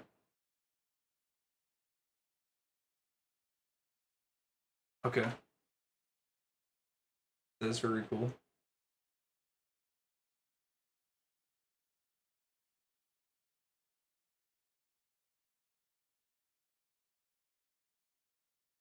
So I don't know where I should continue the playthrough from. I feel like I don't have enough information to continue a 0 star playthrough. I mean, I can try it. Because we have Vanish Cab. So we can go into that sewer system, I guess. But a part of me feels like at some point... So what's that flag up there? I just noticed. Oh, there's a Mario head on the flag. I never noticed that. Mario's face is on the flags at the castle in this version. Actually, I kind of wonder what is on during the daytime. What does it look like? Assuming that we don't get the wall here. We're going in and out. Oh, Mario's face is still there. That's really weird, actually. Why is Mario's face on the flags? Actually, you know, it almost like those flags in a lot of like Mario games and like just platformers in general, when you clear a stage, a flag will, you know, sometimes pop up with the character's face on it of like who cleared the stage. I wonder if that somehow indicates that like another version of Mario went through the castle and cleared it or something.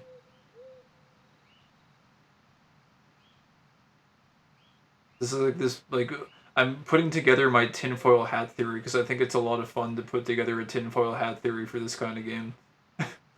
With like the different like little pieces and observations that you come across. Wait a second, those are Polish colors. This Mario is Polish instead of Italian. Okay, now we're cooking with gas. So there's different Marios from different nationalities that have gone through the castle. Very interesting.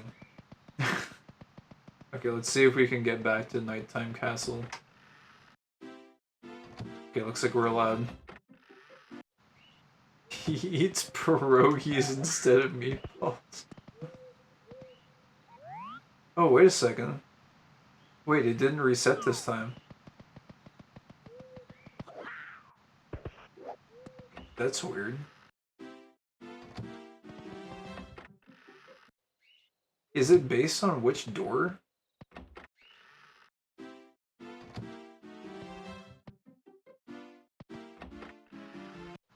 No. Unless there's even more multiple versions, somehow.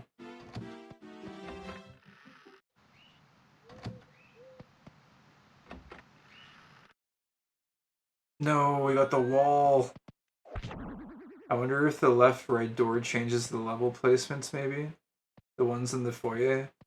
I don't think they do. I checked those when I went in, and none of them seem to be changed. They seem to be the same.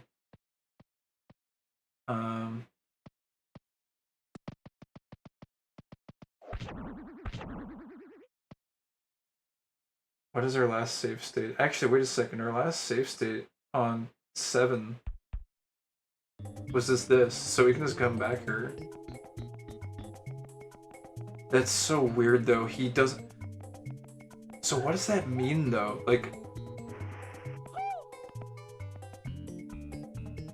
He only reacts to the power of the stars, basically. Is what that implies. And, like... all the... I guess quote-unquote enemies or whatever, the residents, they always, like... They call Mario a demon or whatever. As he's, like, coming through and, like, taking the stars and stuff. So, like... Somehow it feels like... You have to be pure of heart, no greed for stars to pass Shadow Mario's trial. Something like that, yeah. Or it's like... He's only activated when, like... You've being greedy and evil somehow. That's so weird, though.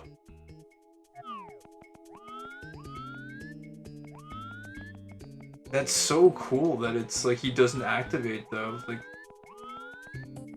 so there are like tangible differences to having 0 stars, and it's confirmed now. So now I'm actually like pretty invested in trying to figure this out. Like, what are the differences, and like what can you do and not do with stars versus no stars?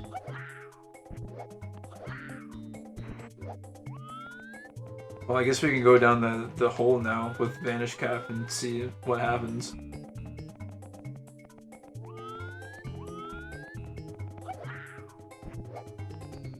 Oh, there was one more area I had explored on the last stream too.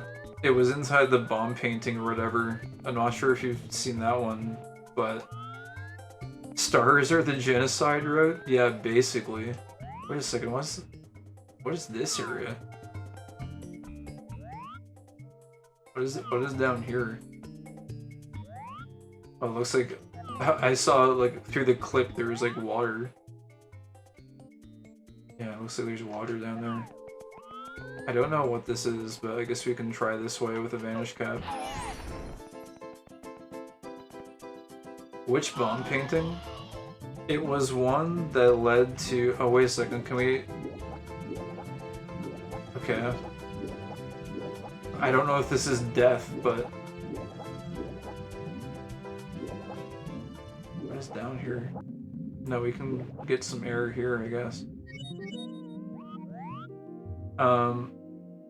It was one that like looks like the original Bomb on Battlefield for the most part, but then if you go to the top of the mountain, there's a pipe that leads to another version of like Bizarro Bomb on Battlefield.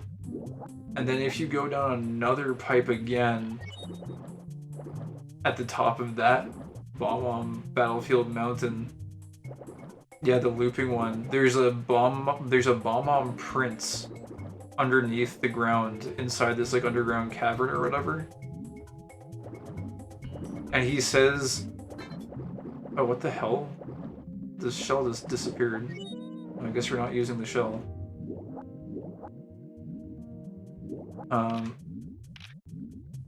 Can't see where I'm going. He says he's like the future king of all blasting matter. And a part of me wondered if like maybe certain parts of the castle are like in the past or something. Like, since he's the prince, like, is that actually the Bomb King and he just hasn't become the king yet? Like, is it actually like a past area? Or something like that.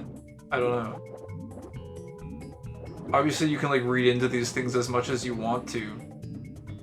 But in trying to like kind of like make sense and like map out the castle, it was one thought that crossed my mind where it's like, I wonder if some parts are like in the future or some parts are in the past, possibly. So much going on. Yeah, I have to wonder too how much of it is like intentionally just left open-ended for people to just kind of like make their crazy theories or whatever. But I do kind of like coming up with them and thinking about it. It just makes it a little bit interesting to like put the pieces together. I guess we have no choice but to go into this.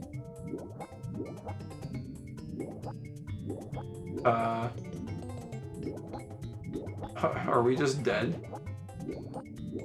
I literally can't see. I think that's just death. Insofar as I can tell. I think this is you die. I think you suffer the horror of just drowning. Wait a second, no, we... What the hell? I just swam around randomly and I think I happened to find the exit.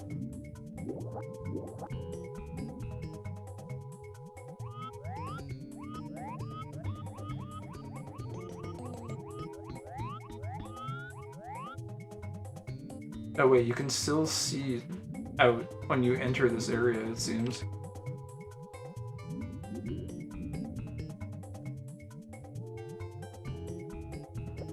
I don't know. It doesn't seem like there's anything in there. I mean, I could save state and try and go in again. I just don't want to... If we have to go all the way back to the start, I'm going to get a game over if I die. So, it's a long way out, but... I don't know. Here, let's just... What state do we want to go to? I guess we could do, like, 6. But I really don't think there's anything in here.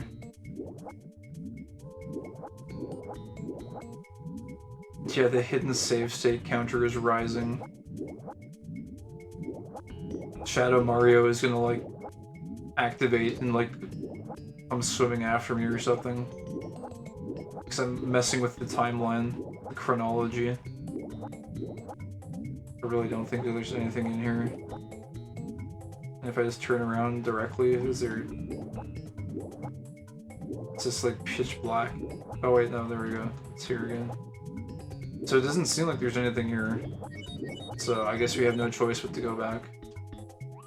I can't go into first person either to like look around.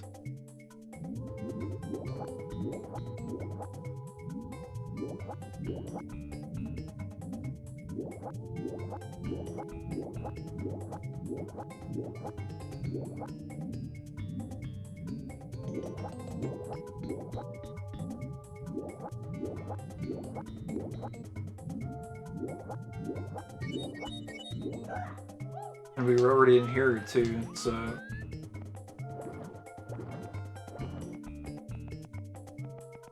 What is this? Is this anything? I don't think this is anything. I can't jump on it. Oh, there we go. Well, doesn't seem like anything. This is a very strange place. Unfortunately, we lost the shell too, so we can only just like swim around manually. Shell would have been nice for moving a little bit faster.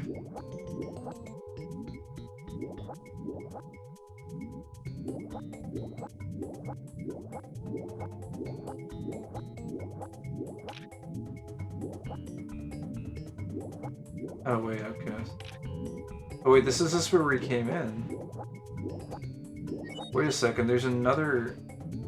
Wait, is this where we came in? I would need the vanish cap, and then maybe we could go down there? Maybe?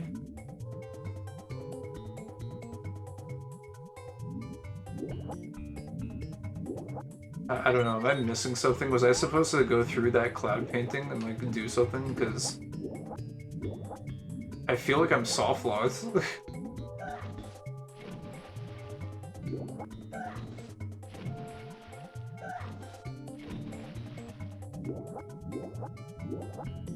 I haven't seen any of those like water what do you call them? Like the water control things. So I don't think any of those are involved in any way. Wait a second, was there... What is this? Is this like a pipe or something? Can I go up this?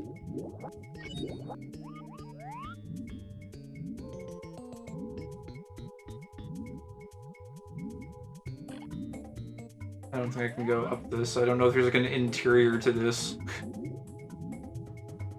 Like one of those like Banjo-Kazooie pipes or there's like a inside that's concealed or something. But wait, can we go up this way? It looks like there's something here. Oh, there... Wait, can we jump out? No, it's just an air hole.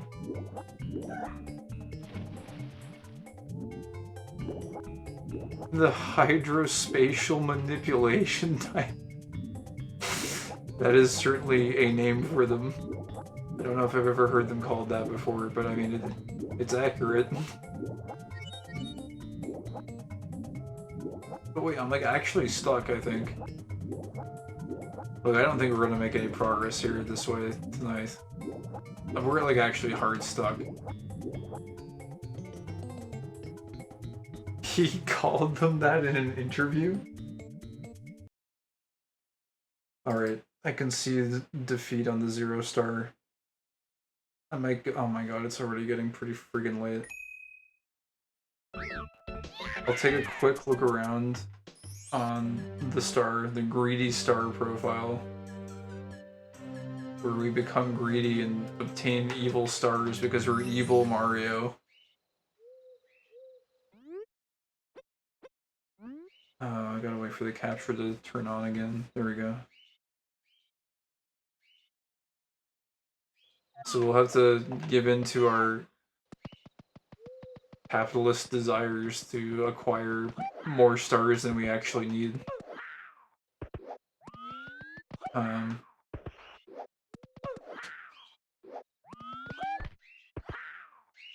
Sick and twisted Polish Mario gathering his pierogi stars, making pasta in strange shapes. Oh, I didn't want to go down here, but okay, I guess we're down here now.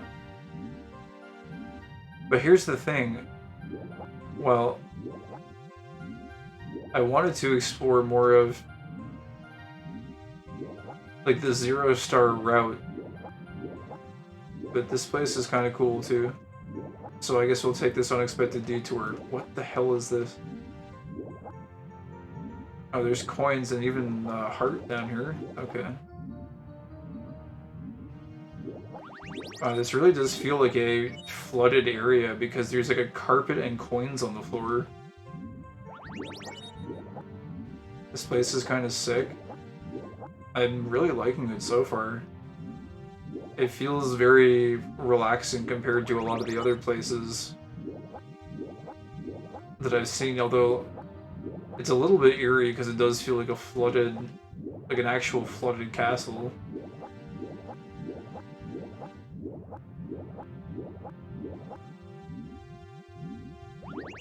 I don't know why, but I'm instinctively leaving the coins behind in case I like need them for something. This is weird. It's kind of like a weird fusion of like Jolly Roger Bay and the aquarium level and the castle. I'm not sure what these cave textures are. I'm not sure if this is from Jolly Roger Bay as well, but it's really nice.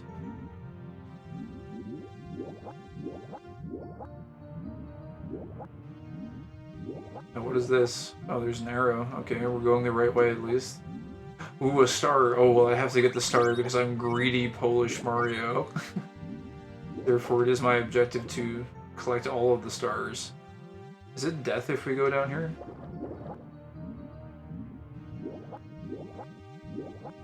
No, okay, just a black box.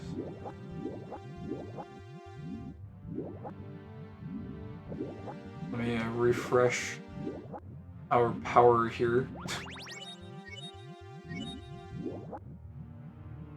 Well, man, hearing these sound effects, I know this is stupid to say, but it does, like, bring me back to being a kid again. I just remember... It's weird, like, the sound effects for, like, the health meter and stuff were, like, so vivid and, like, full when I was a kid. I remember them, like, being... They felt very full and vivid in the aquarium area in particular, like, before Jolly Roger Bay. I don't know why. I think I just have a... intrinsic childhood memory attached to that. One thing I'm wondering, though, is why is this filled in? Because on this file, I don't have the vanish cap unlocked.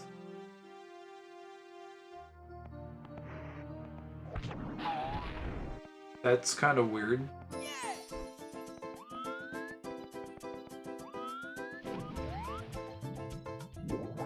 Is that just, like, always there, I guess? I guess it's just this one star.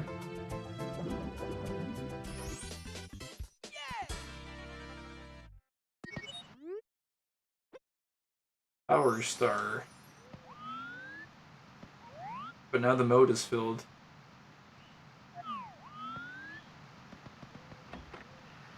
Huh. Maybe, or maybe the file data theories hold some weight? I don't know. It's weird. I want to go back to nighttime castle. I don't know if we can do that from here. I think we might need to go around to the front. Yeah!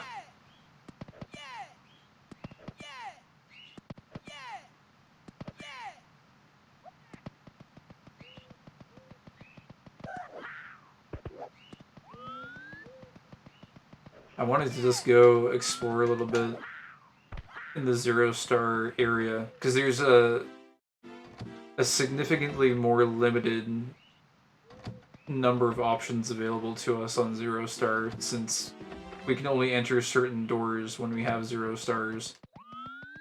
So I wanted to just kind of do... Wait, was that Nihilus Bomb? It was. Nihilus Bomb came back. Did he only come back because I got a power star, though? Or is this, like, yet another version of the outside, somehow?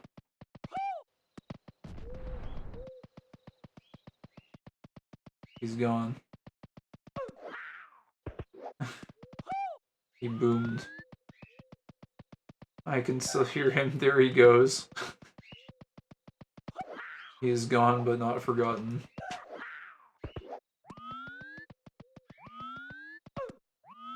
Please, no! I should have saved. Am I really gonna do this again? Well, actually, you know what? We could just drown.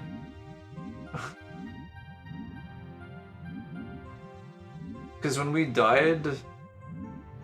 Or rather, when we got the star... It spat us out up above in the platform area, but I wonder if we were to just drown, like, where it might spit us out.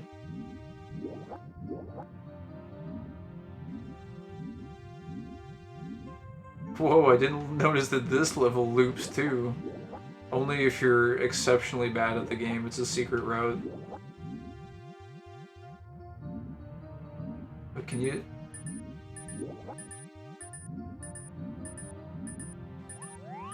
You can kind of see, like, some other part of the castle up there or something, I think. Interesting.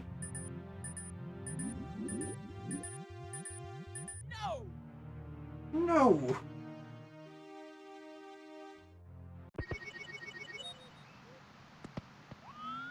Oh, that's interesting. It just spits you back out up here. Oh, we gotta go all the way around again. Or maybe we can trigger it from here. I'm not sure. Oh, nice. We can. Okay, let me... Like that. I think I'd want my home to be like this place if I was rich. What, with the water too? Or without the water?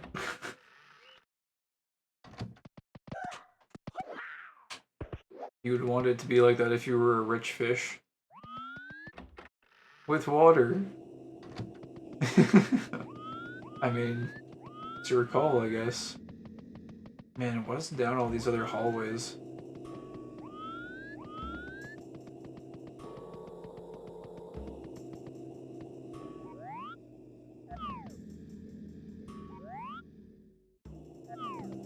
I guess there's nothing.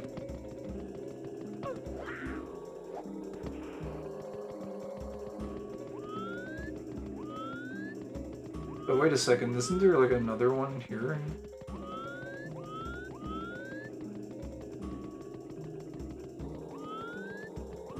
Is this like going behind where we came in? It is. Oh geez, what is this?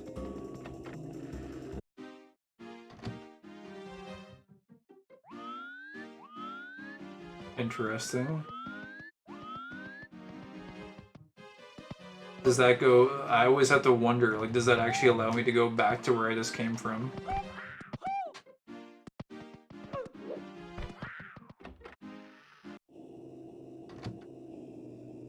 I yearn for the sea, even if I have moderate thalassophobia. Actually, no, what is thalassophobia? Is that just, like, fear of seafaring travel or something?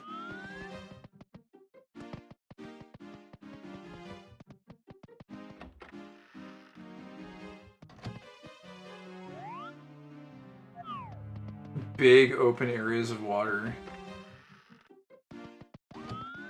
It's really weird. I should probably have a fear of that because it's like if the vessel you're on like gets damaged and or like just starts taking on water, you're basically screwed and like you will die like a horrible death of either like drowning or like just like trying to stay afloat until you like freeze to death basically.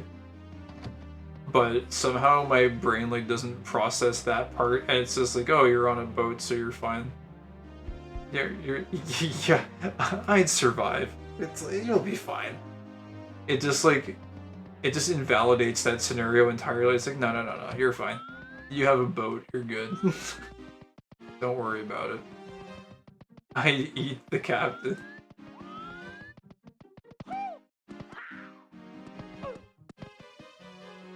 That's a big boo. Dude, there's so many branching pathways in here. It's kind of crazy. Can I... what is this? So... that's state 5. Man, I don't know what state... I guess we're not outside the castle on the 0 star. I'm just curious if any of this would even be open to the 0 star playthrough.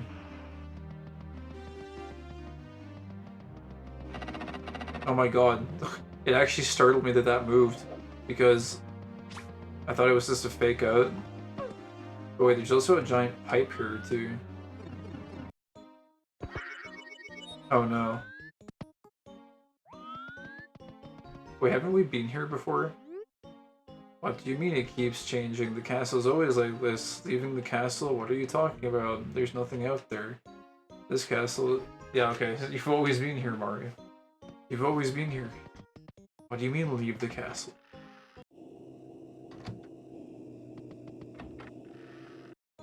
I feel like it'll take years for me to see everything this hack has to offer. Oh, Sam. It's, at the rate at which I'm playing it, and the rate at which I'm just, like, speculating on, like, tinfoil hat theories about various aspects of it, this will just be a thing that I, like, just keep going back to for a long time, probably. And quite honestly, I kind of like it that way. Like, I'm in no rush to, like, quote-unquote complete this or whatever. I kind of like just having it as, like, a place to screw around and look around in.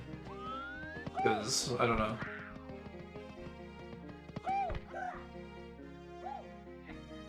It's just sort of nice to have something to do. This is the decree that one shall stand in one of the corners. Oh boy. Are you... Is this branching? Do we have another branching segment?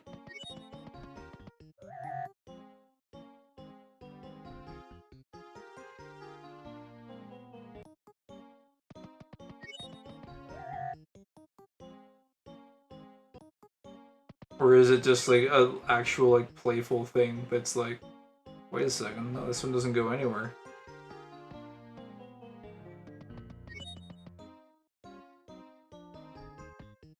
This one doesn't go anywhere either. Or wait, did I just get lucky and find the right one? Huh. But wait, what if there's a secret one on top of the sign?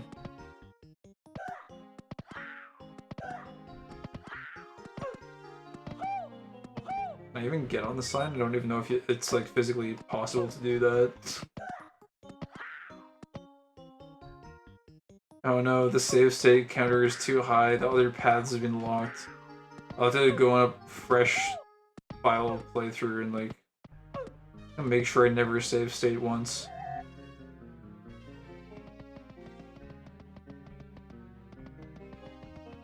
I feel like I'm gonna have a hard time remembering how to get back to this area. Oh, it's really weird actually to hear the default locked door sound. It's also kind of eerie that you can kind of see through it a little bit.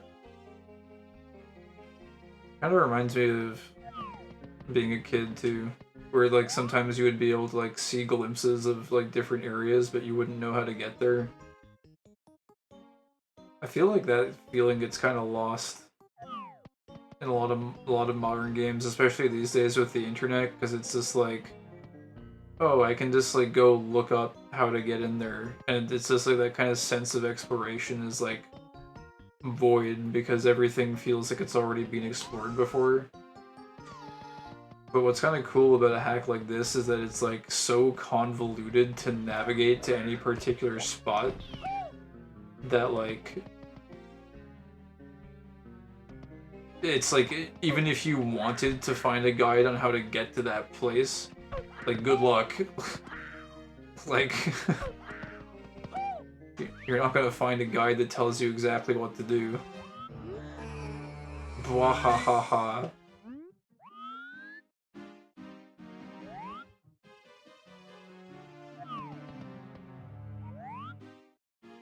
Okay. Man, I think I've been exploring for too long. Yeah, this is basically the limit that I had more or less set for myself. Oh my god, that's creepy as fuck. That is so freaking creepy, man. It's like the Scooby-Doo doors.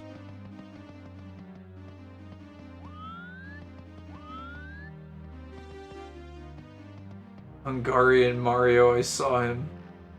He's there, look.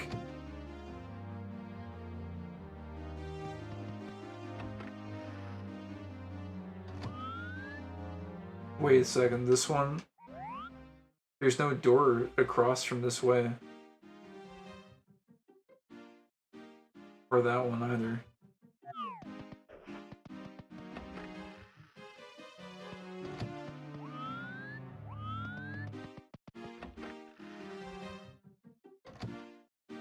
I think this is just a gimmick where you can like see yourself through this one particular door. I think it like gives you the perfect angle to see yourself. Oh.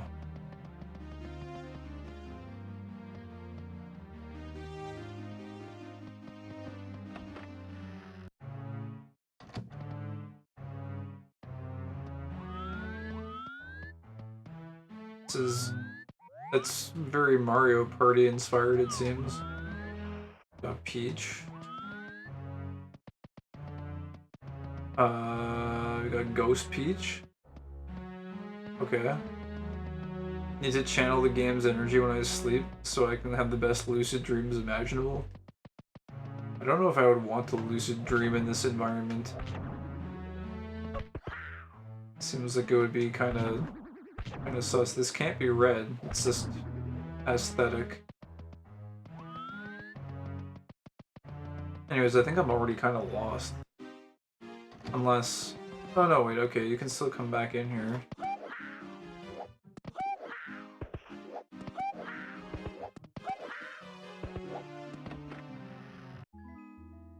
Wacky, insane dream worlds. You love them.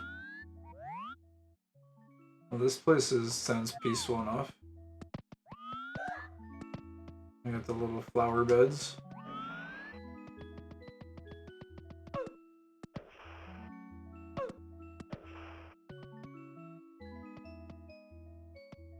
There's something like very simple and serene about these like enclosed flower garden areas in this music versus like all the other like hellish landscape of the internal castle we've been going through recently.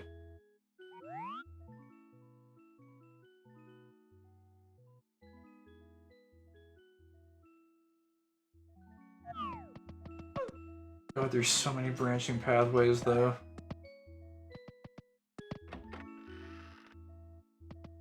Oh, this is still part of the same area, apparently.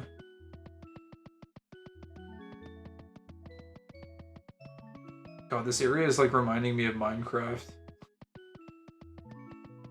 I put so many friggin' hundreds, possibly thousands of hours into Minecraft. It's like stupid to think about. If you've played Minecraft, which I'm guessing you have, do you ever get flashbacks to like random areas that you've built and or mines that you've dug out? Because like I still have like patterns of old mines like memorized in my head as if they're like rooms and buildings or something. Like I still like remember how they were. It's weird. It's like they're like data chunks that are just like sitting there in my head. But like I'll probably never revisit them again. I can still imagine them. Isn't that freaking weird? What a weird sensation. Because like a lot of them too, like the data file is probably gone. You'll probably never revisit that place again, and yet the mind like still hangs on to it as if it's like, oh, that's a critical piece of data. You need to know like where your chests are stored and like where things are organized and shit. I don't know, it's weird. It's kind of sad too. I remember like they were like shared servers with people I used to hang out with.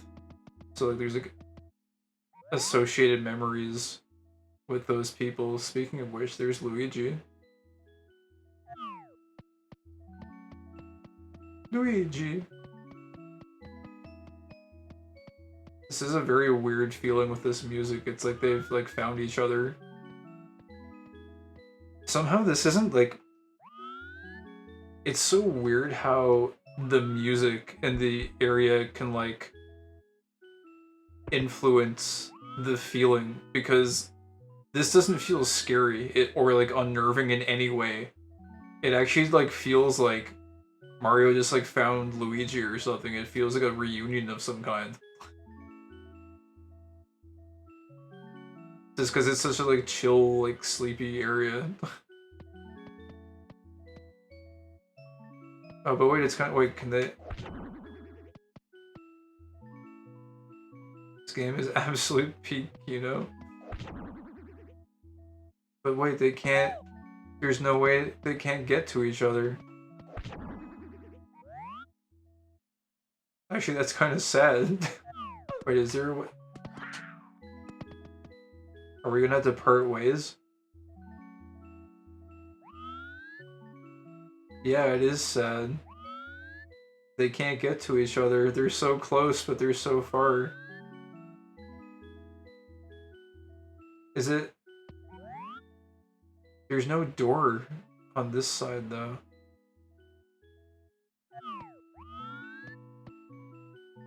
There's a door and a painting on that side. Bridge and 2 flowers. I wonder... Is there like a hidden door here or something? Or like a hidden painting?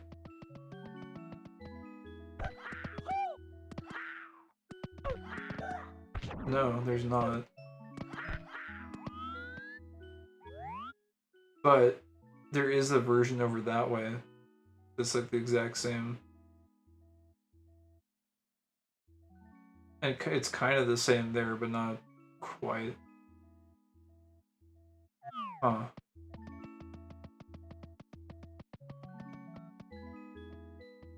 Interesting.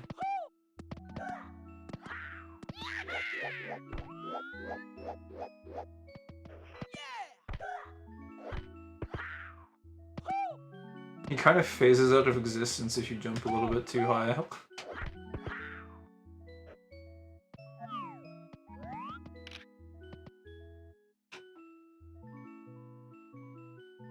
Alright. Wait, what is down in the water anyways?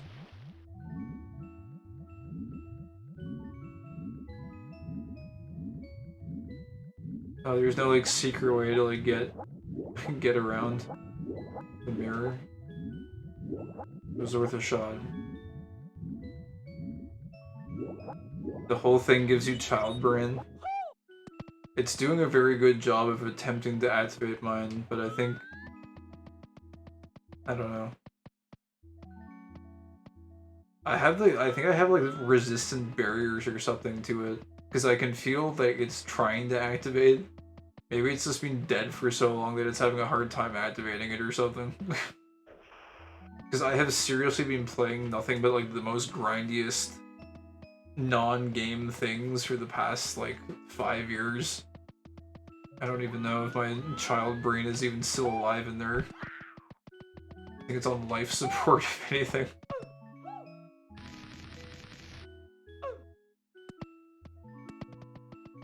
Ah, which way to go? This is the question. I think that was the way we came in. Actually, I guess we could confirm that. Oh. This was not the way we came in.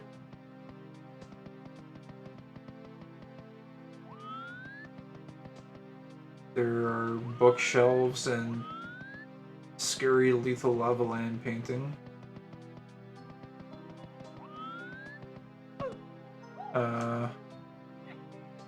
Man, I don't want to go this way, do I?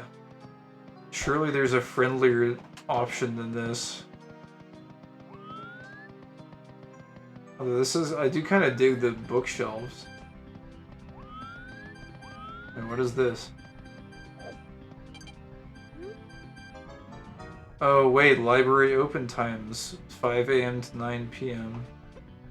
Deliveries will not be accepted before or after this time frame. Oh, so this is the library. Okay. I have no idea how I got here, so it's kind of irrelevant to try and remember how to get here. But... Wait, 9 to 5. I'm gonna have to, like, come in during work hours, I guess. If I have any deliveries to make. The game is trying to gatekeep salary neons out of the game. Did the layout behind you just change, or am I insane?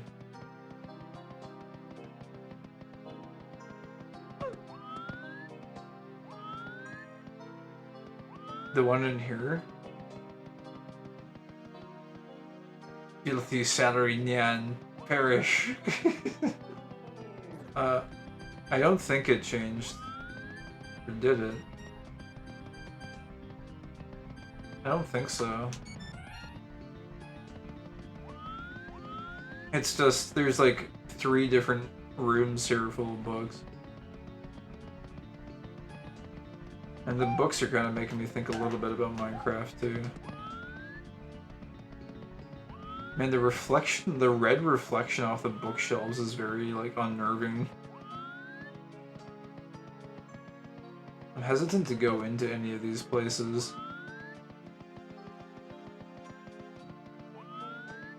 It evolved into a child with no object permanence.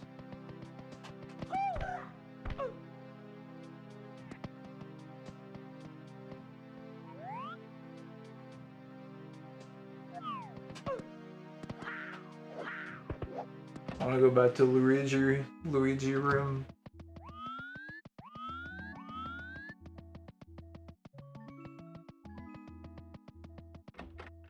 And this is here. So what is in I just wanna like try and map out this area a little bit in my head. So this is the stupid Bowser Scooby-Doo door room. I forget how I came in here though. It was something, it was in the Peach area, right? Or was the Peach area out here? This is the Peach area out there, okay. I don't know, I'm forgetting how I came in here. For areas that I really like, I'd like to try and like remember how I got there. But it might be kind of a tall order. Alright, what is down in this?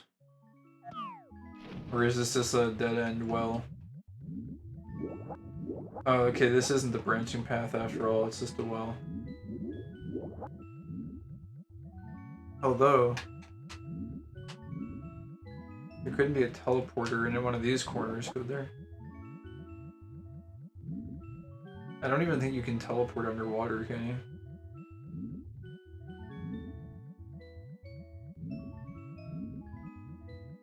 You drop down from somewhere?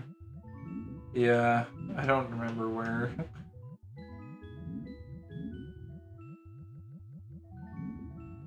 It's interesting I have a mind that's like dispositioned towards trying to like being able to retrace where I came from. I think the older you get, the more impossible you realize it becomes to be able to effectively do that with everything. It's like the journey into dementia, I guess. I think some people are probably just like more geared towards just like going full force forward and exploring everything at like a very fast pace. But I sort of like to like retrace steps like quite a bit. And even like explore the same steps from like different perspectives multiple times before advancing to the next thing. I think this hack would do a pretty good job of like, I don't know, exhibiting someone's own like interior mental processes in some sense in the way they like approach the exploration process. My strategy is just to get lost so often I eventually memorize everything. Yeah, I guess that would be another way to go about doing it. Oh hey look, there's a Goomba with a flower. It's kind of a cute painting actually. Why is everything in this area so nice? We got the Goomba.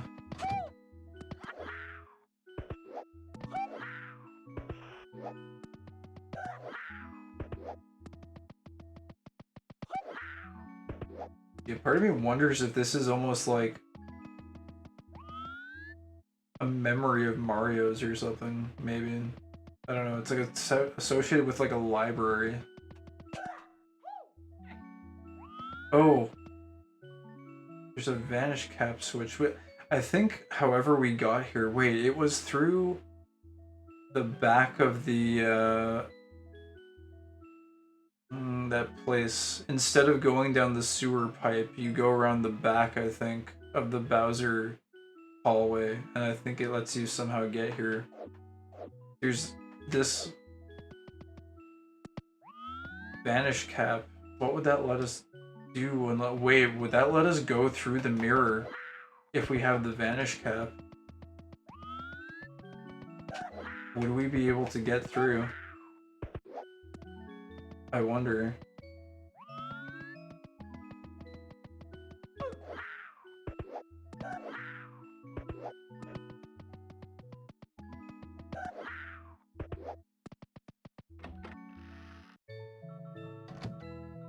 This is a separate area where there's celebration music playing, but it sounds off.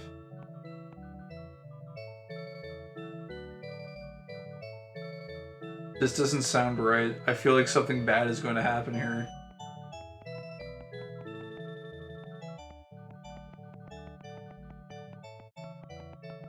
No, there's something wrong with that bass. The bass notes are off. There's a version of this that plays when you get the Vanish Cap switch, that secret one that I showed earlier, but this one is not that version. There's something off about this version. This is giving off like prison vibes. Like you're not you're trapped in here.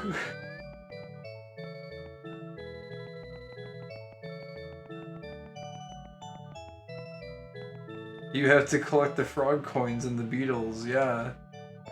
We have to go up Booster Hill. What's up, by the way, Veg? Welcome in.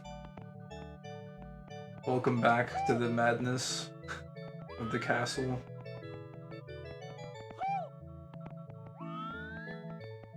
I do not trust this place at all. Like, that, like, serene, peaceful feeling is replaced gradually with these, like, bars. Oh, you know how we got here? I think I remember now, too. There was a choice. We killed the big boo, and then there was a pipe. And when you go down the pipe, it leads to, I think, the Scooby-Doo doors or whatever. There's that toad statue.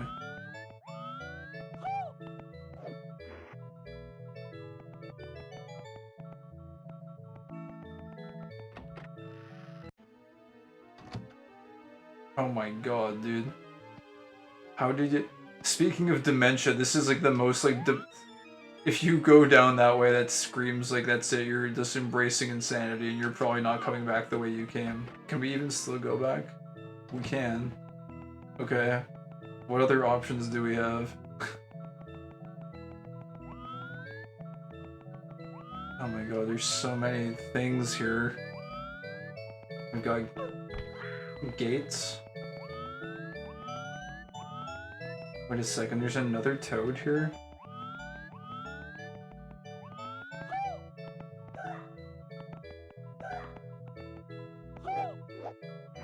We have to stop the fish from going on to land. You mean the sharks? But Jonathan Johnny Jones is the best character. He's the hidden sixth party member.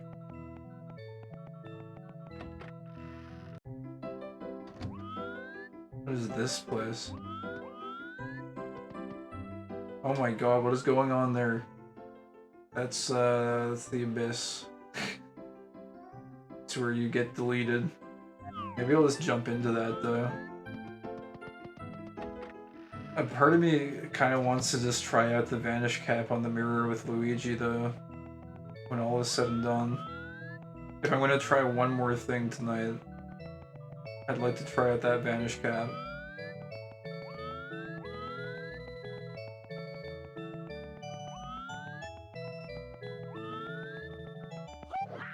Wait, it's the corridor that kills you, trust me, I had this dream before. Wait, did we go through this door here? I feel like we haven't gone through here yet.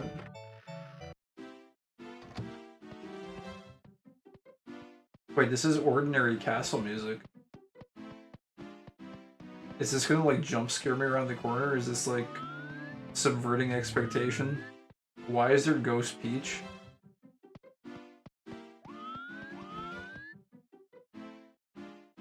I don't... What do you think, Mario? Is it safe? Do a corner check, like Call of Duty. Just like stick your nose out around the corner.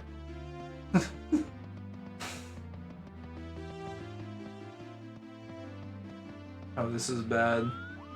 Oh, this is branching in many different directions. Can we go back? There's like 4 different ways to go. I feel like Peach is trying to like lure us into a sinister trap. Okay, I think that's all the options for this area. I almost kind of want to like play both files like in alternating fashion in some sense. What state are we on again? 5? I feel like I'm never gonna remember this. Let's just do 1. we'll do one here. And then, I don't know.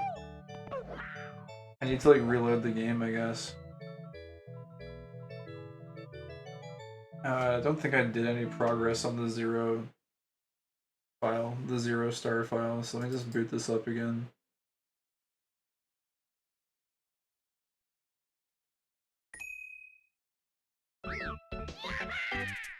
Yeah. Gotta let the capture start up again. There we go.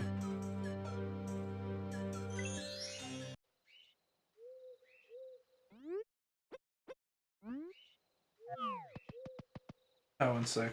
We're in the preview window. There we go.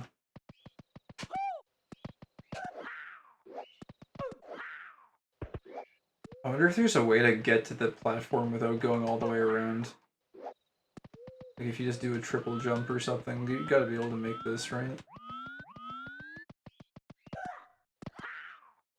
Probably a little bit too far.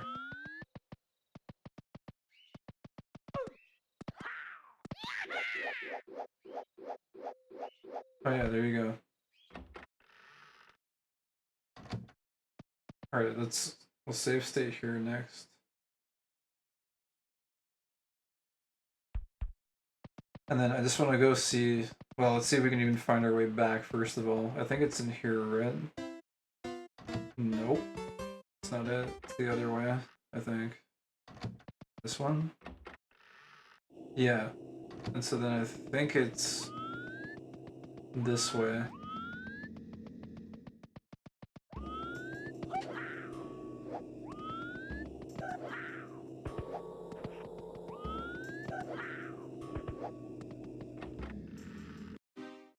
Oh, okay, so we can come to this area still. And then we wanted to go... We gotta find the big boo and the pipe. Which is up here, I think. Yes, okay.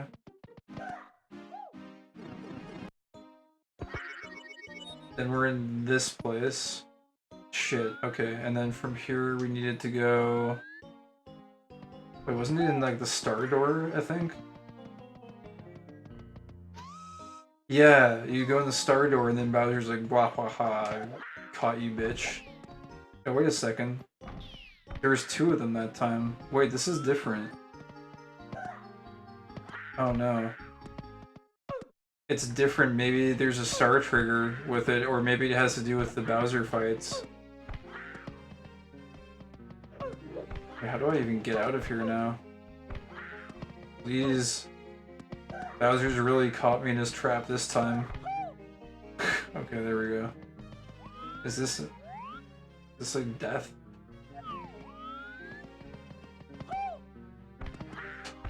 No! I went back into the trap again. Please. Okay, what is on this one? It is also nothing. Shit. So in our 15-star file, we're gonna have to go get the Vanish Cap then. If we want to go try and find how to get Luigi, because we can't get there.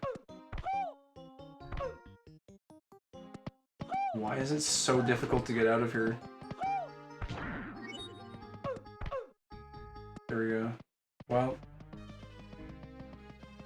I guess we can't do anything this way then. But what does Toad have to say to us? Oh, it's the same as usual. You've always been here. Man.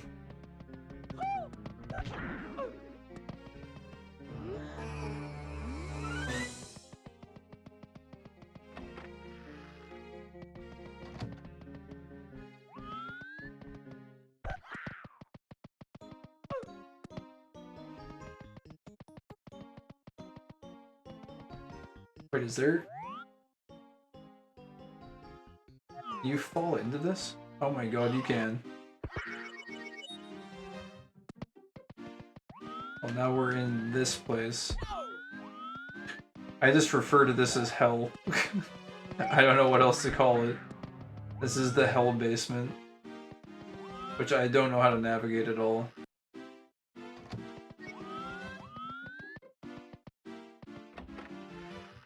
Wait a second, what the hell are we actually... We're actually back outside.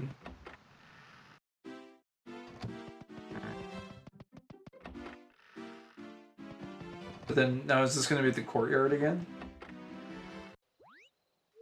That's so weird.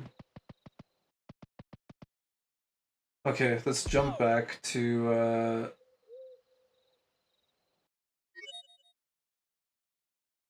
we're gonna jump back to this file, I guess.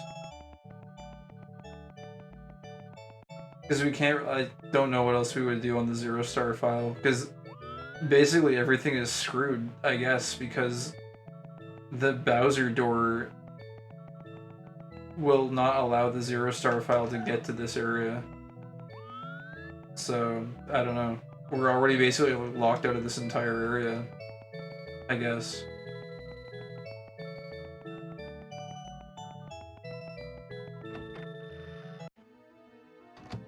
Oh no, this is the Doom Dementia hallway. I wanted to go... Let's go jump in the Void Pit. We'll jump in the Void Pit and we'll see what happens there. Wasn't that like over this way or something? Wait, what is this? Is this weird geometry? Okay.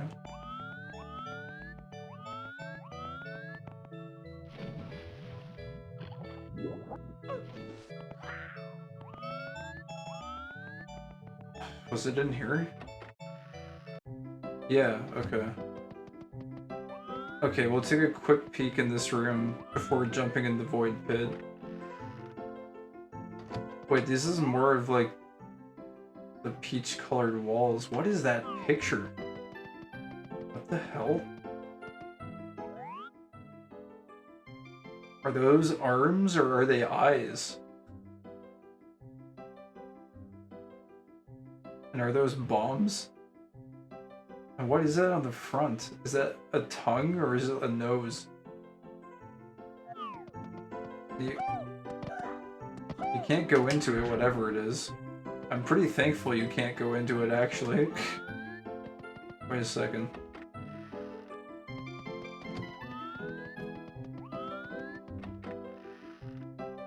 What is that? That's a guy. He's got a mohawk. Alright. We'll have to go deal with Mohawk Man one day.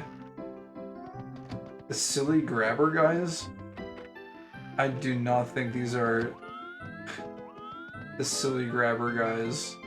These look like weird, deformed, like ants or something.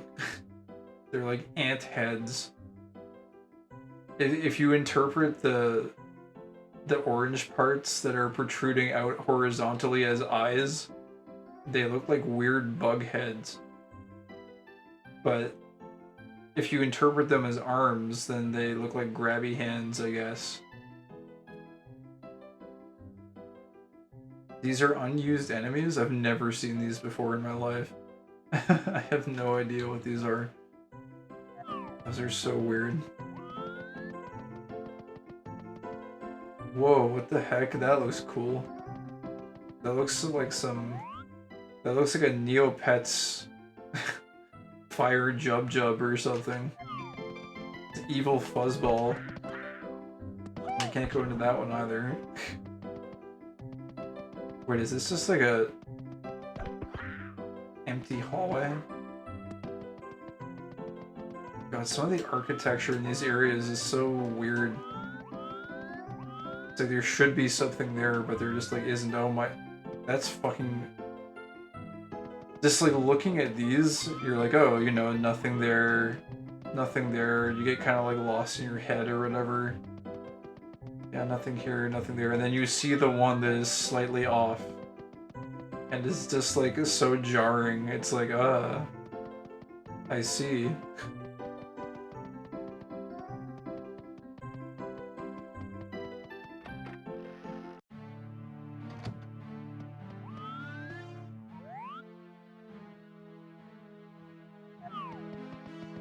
This is really weird, but also kind of cool.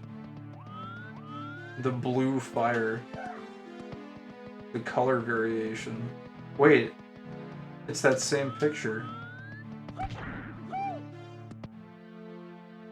Goom Bob.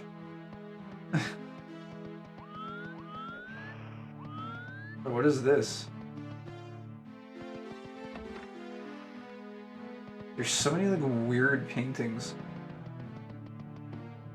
Yeah, that one you can go into as well. Goomblow. I see you've memorized their entire family tree. Oh, it's this guy again.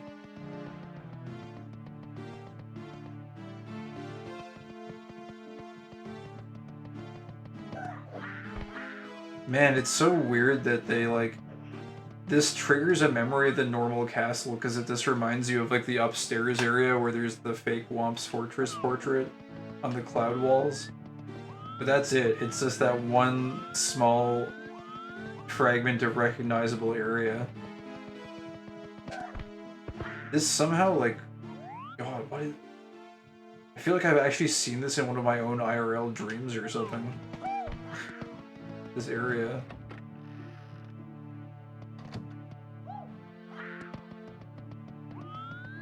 Oh my god, this is so jarring with the... What is this architecture?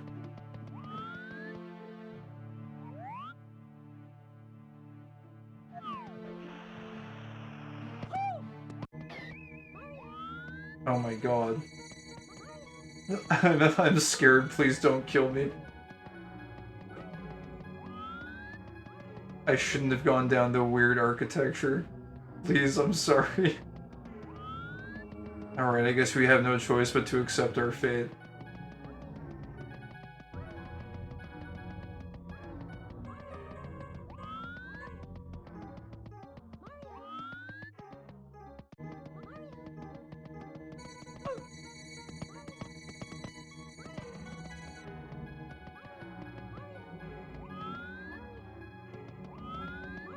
What is down here? Nothing. Oh, this is really bad. Oh, I see. Okay. We're back to normal, but wait, what happens if we go back down again?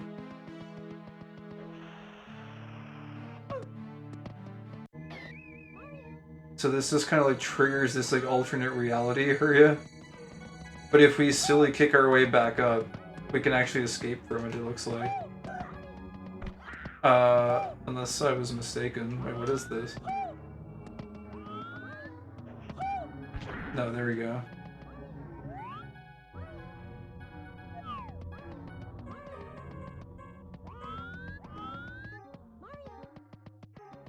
So it de-triggers here. But what happens if we go through... Okay, what happens if we go through this door now? Oh my god, it's those shifting sandland blocks.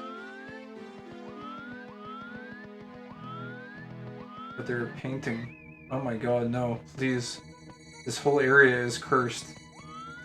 Wait, what if we go through now? Is this gonna... Can we de-trigger it still? Okay, so this is like cursed hallway land.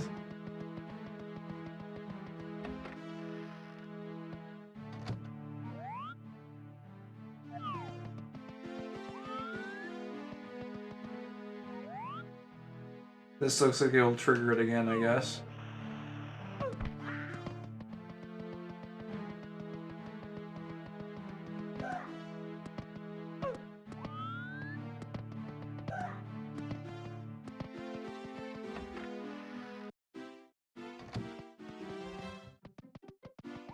Something about these like basement looking areas. Feels like Peach's ghost is down here or something.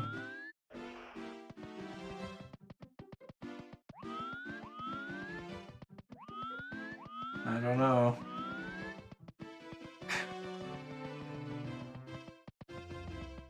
I don't even remember what I wanted to do. Oh my god, what are these? It's those eyes. It's kind of weird because, like, on their own, they look familiar as, like, normal enemies, but when you put two of them next to each other, it's kind of a different story. Oh, we can't go into that one either, I guess.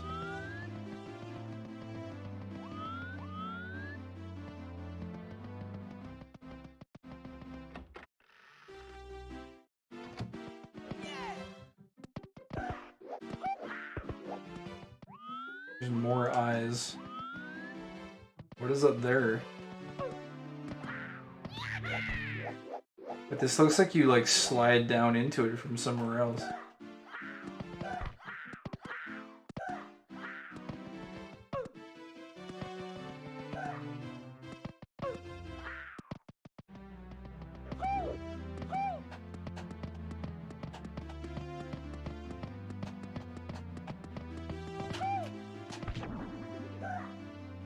No. All my hard work for nothing.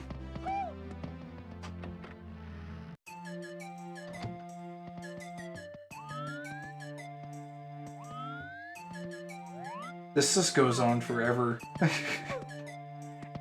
How are you ever supposed to, like, learn your way around this place? It's actually endless. I could just endlessly, like, go through these doors and list. It never ends.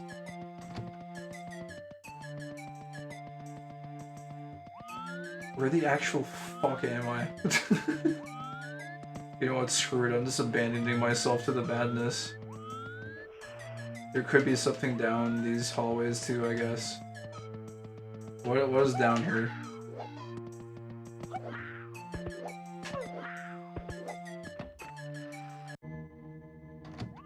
What the goddamn hell is this? The clown room?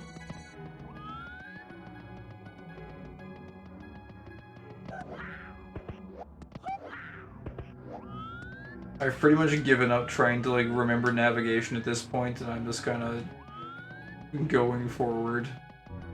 I guess let's see where we end up. This is, like, really fucked up now.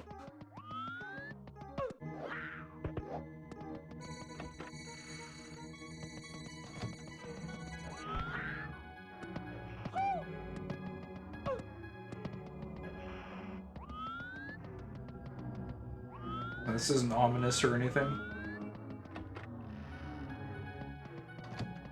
Oh, okay, hi, faceless toad. It is decreed that one shall receive a star from a toad.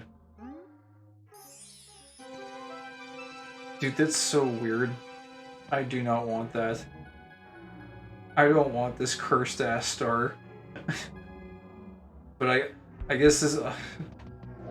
I guess we're greedy Mario, so I guess we do want this.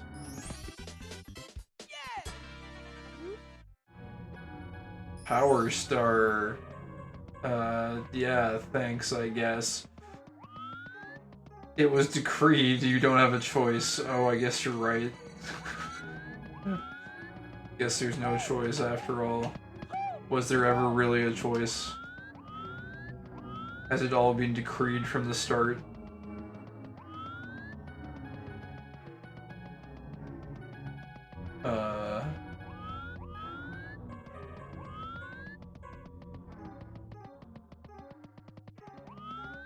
Well, Mario's speed, like, adjusts while you're running on this thing.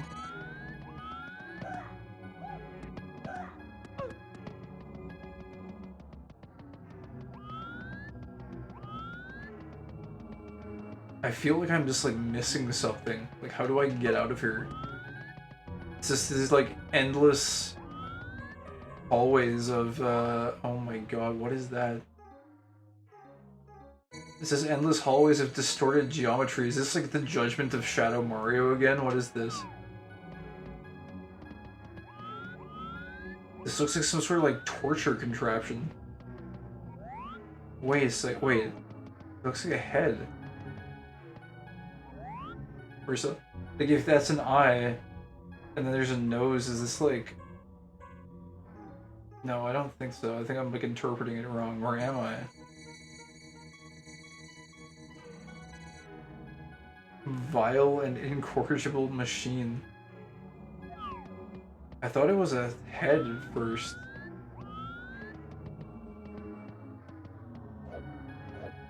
But it's just, it's jarring because it has such a like detailed texture on it. It's like not something you would expect to see in a Mario game. I don't think we can use it in any way though.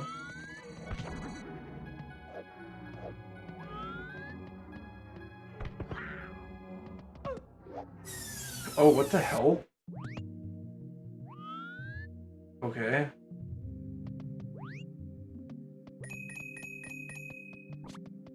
It slipped in from the Silent Hill dimension. I guess so. Oh my god. It actually is a machine.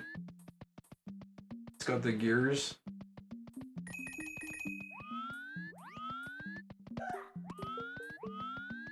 There's Goombas back here.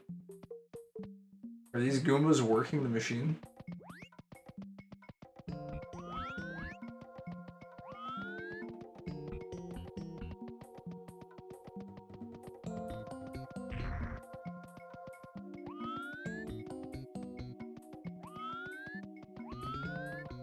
Oh my god, what the hell is this? Like a friggin'...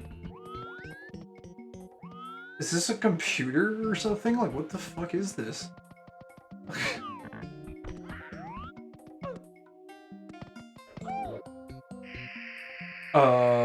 That's death.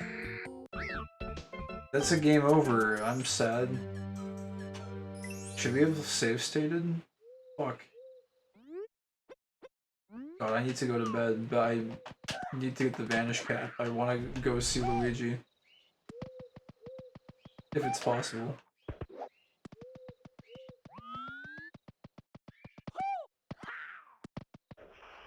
Messed up the jump.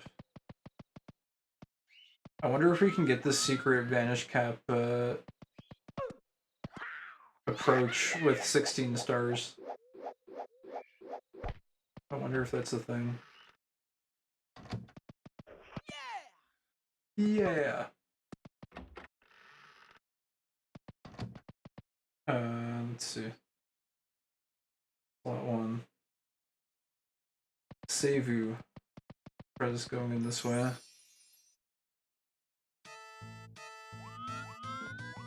Well, I don't know how we get the secret approach. It looks like there's a normal switch over on that side though, so like maybe we can just do this normally. I will need to try and have some level of skill to get past the elevator section, I guess.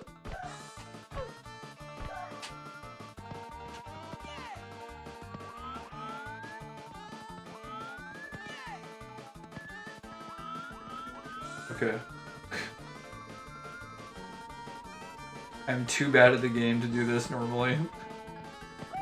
Although I don't know, maybe I'll get better at it.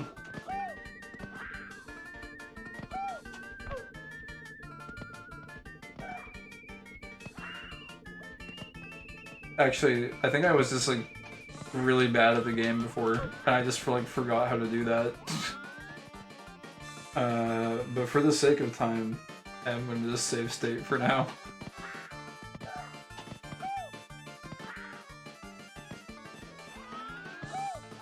He's gaming. My inner Mario gamer is reawakening after like 2 decades of lying dormant.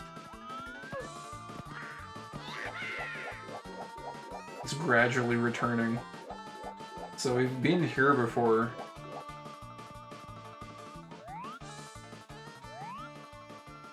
I don't know what is down there. It looks like just death, I guess. And then this... I don't know how I do this.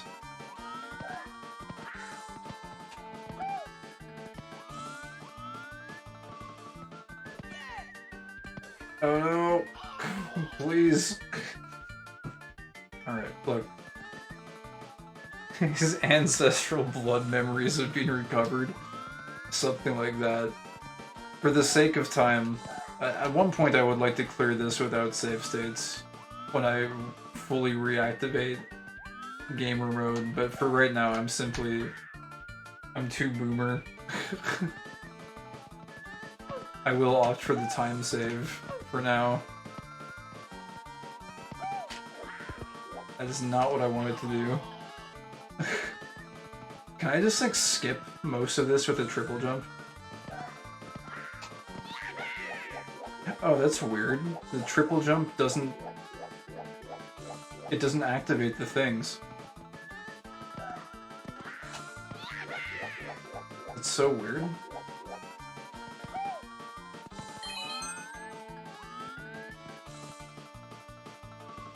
I'm being the biggest coward right now. I'm just safe stating. I can't even do one segment without them.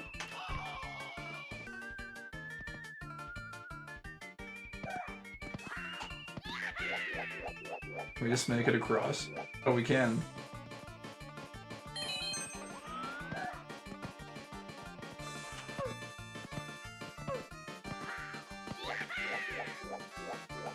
Okay, we cheated our way to this, basically.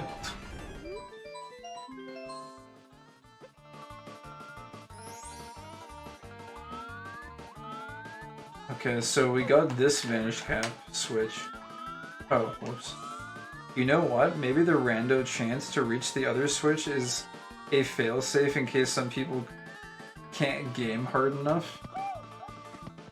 Cheating, PogChamp. I mean, it's possible, maybe. Because that segment is pretty difficult, I guess. I mean, I can't see myself easily being able to clear that without any save states. Unless I were to, like, really bang my head against it. It's because I'm pretty terrible, but... Oh, whoops, I legitimately did not mean to go in there. Well, I guess we have confirmation that, both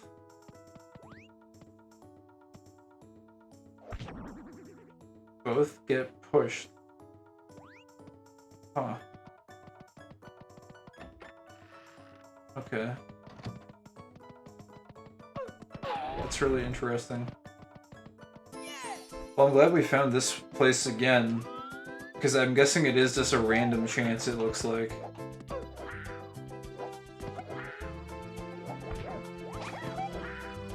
And I guess since we're on our, oh, whoops.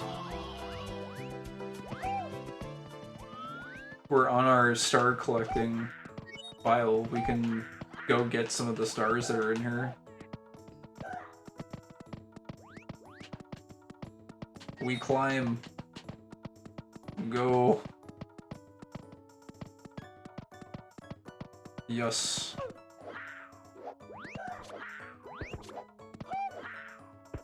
I think there are coins that crash your game in some of these boxes. Wait, where's the Vanish Cap? Oh, there it is. I think there's a star inside this area, so we'll just grab that and get out.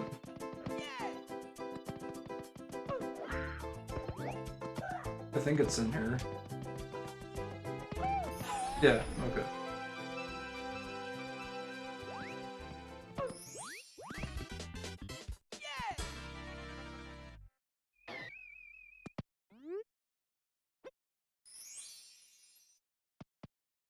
Okay. So now we can test one last thing. And that is whether or not we can get to Luigi.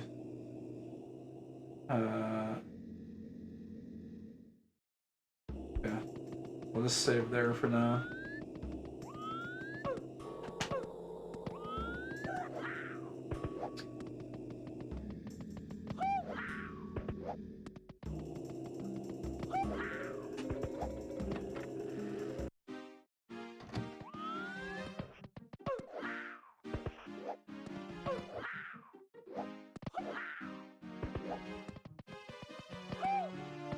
So many places to explore. This game is like completely overwhelming.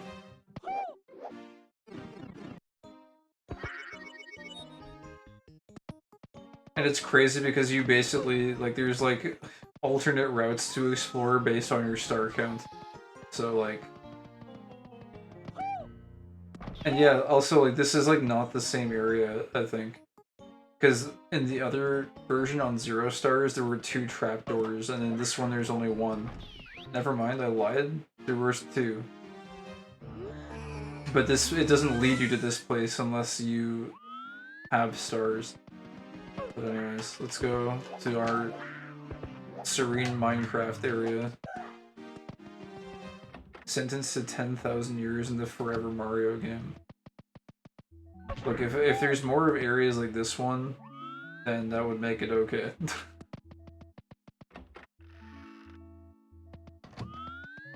maybe it's a life analogy. Where there's a lot of like horror and terrible things, but sometimes along the way you do get the serene Minecraft moments that make it worthwhile. Something like that. Society is the Forever Mario game. Society and or life, something like that, yeah. Alright, the moment of truth. Is this it? Is this the answer we were looking for? Let's see.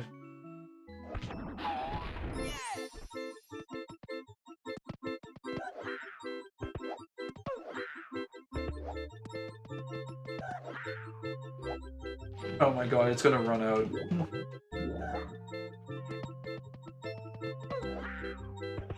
It worked. Oh no. But all we've done is traded positions. Wait, Luigi's kind of coming through a little bit though. Look, they're holding hands. Trapped once more.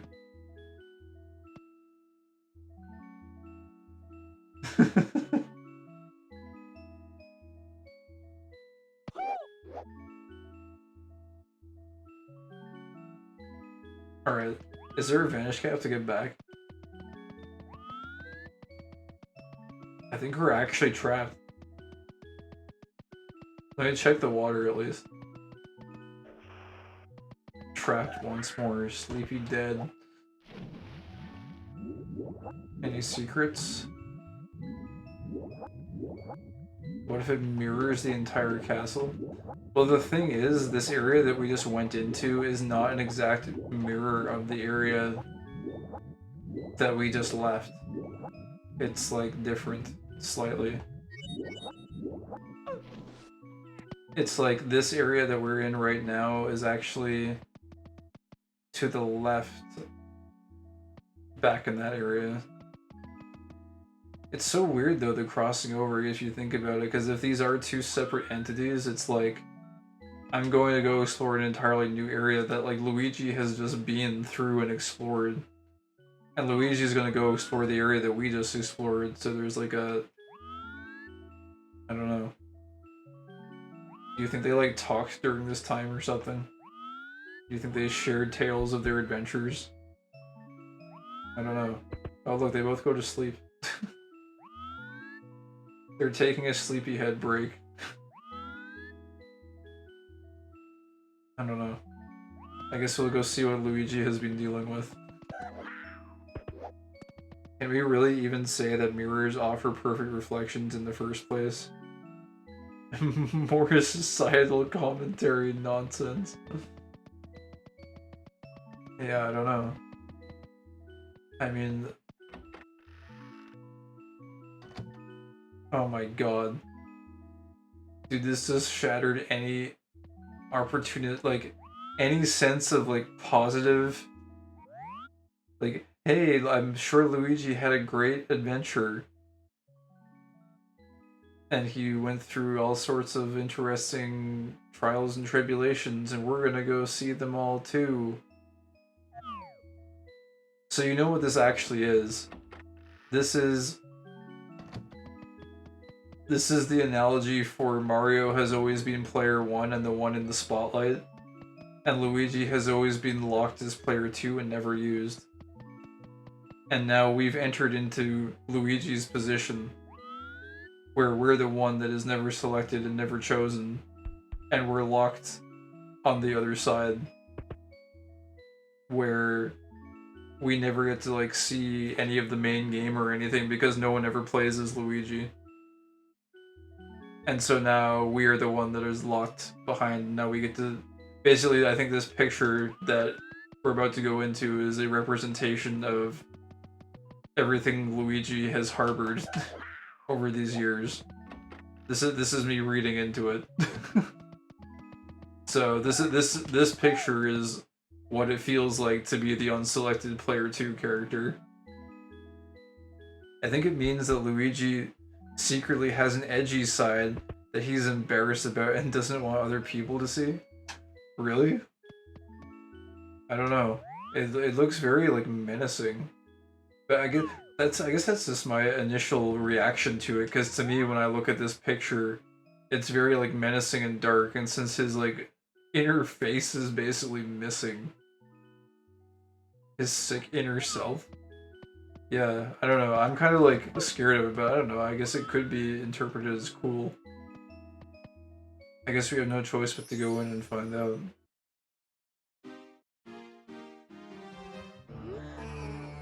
Bwahaha, wait. His epic Chuny alter ego. Wait, we are Luigi now. We have actually become Luigi. It's actually him. Confirmed Luigi is actually in Mario 64, not clickbait. He is. Can we see ourselves in the Scooby-Doo door? Wait, I think he actually jumps higher. Am I crazy? No, dude, he actually jumps higher. He jumps like a friggin' baller. Just look at this, he can like almost reach up there.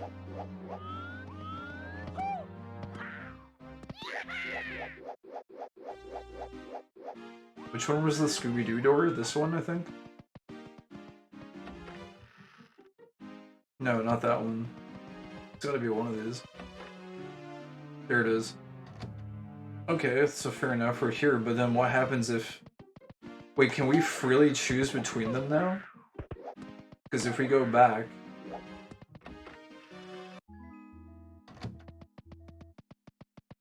Is it gonna be a Mario painting now?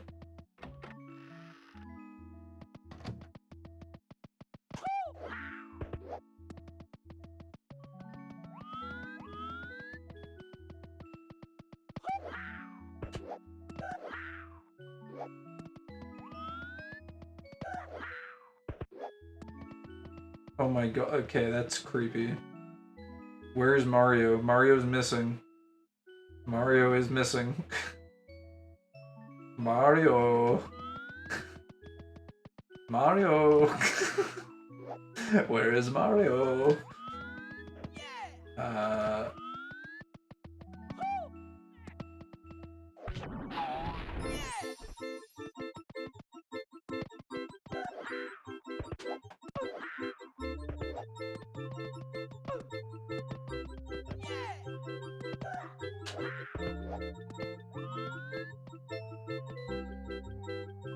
Oh, that's so weird. Even when you have the vanish cap, you can't go back. It's a one-way wall.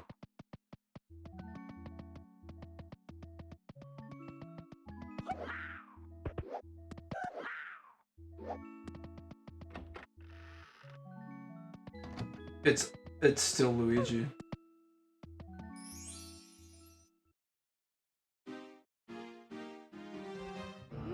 It's a psychological barrier. It's kind of interesting that you raised that, because it's like... Huh.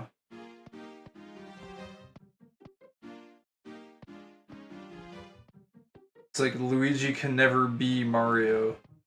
Or like his aspirations to like be like Mario, he can never actually fulfill them. He's just always Luigi.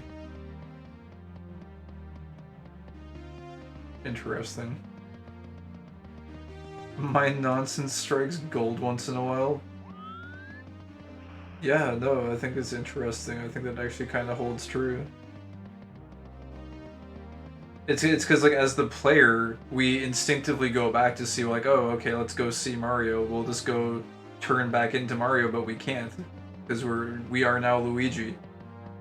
We cannot be Mario. It is not possible. And so I guess now the question is like, what else? Is there anything else different in the castle, I wonder? I don't know. But one thing I will say, I won't, I'm not gonna save Scum out of this, because I think it's important that we live with what we've gone through here. I think it would kind of undermine the purpose of the game to revert to a save state after this. This is something that is like pretty, this isn't like a I suck at the game thing, this is like a psychological component, so I'm not gonna like bullshit my way out of it. But it's interesting because now we're basically on the whole kind of perspective of the game has shifted. Because it's not just about collecting stars now. Now it's like another question is there a way to find Mario? I don't know.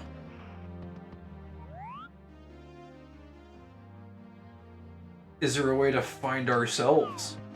Were we ever Mario to begin with? Or were we always Luigi? I don't know. Now it's a journey of self-discovery, too. It's added another layer.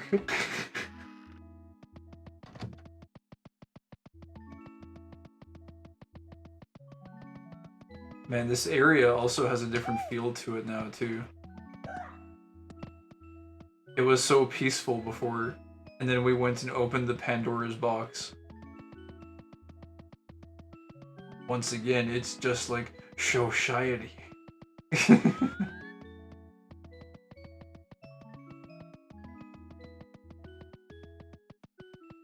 Now it really is a mirror, though. Huh. This is really cool, though. I really like this. It's something you could just, like, sit here endlessly, like, ping-ponging random philosophical bullshit off of for, like, hours if you wanted to. It's just a normal mirror.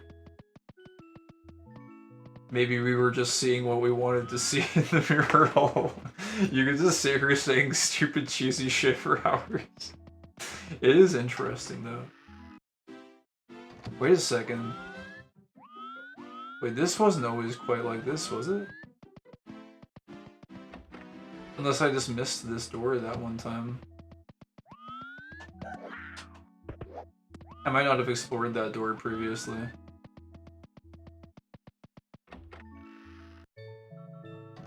Oh yeah, no, okay, I just think I might have missed that one. Yeah, and then maybe if you ask the dev about it, he'll just say, oh, I couldn't code it to change back to Mario, it's just broken. Yeah, exactly. It's exactly what it would be. Something like that. Or like he would have like a completely different meaning or something that is like entirely unrelated, or it would be like, I don't know. Just very simple and stupid. It would just be like, oh, I just thought it would be like cool if you could display as Luigi. I thought it would be a neat little thing. I actually just forgot to put it the other way around. I didn't really think about it too much.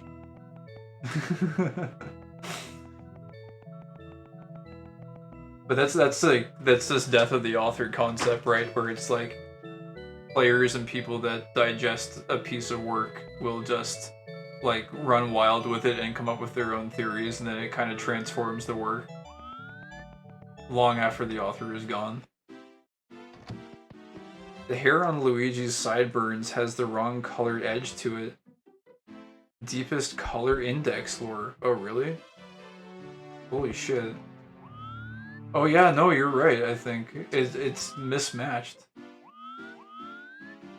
I'm guessing that's just an oversight. Or is it? Could it be a part of Mario is still bleeding through? I don't know.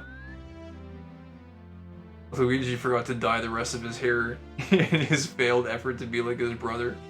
What the fuck? Shigeru Miyamoto's dead?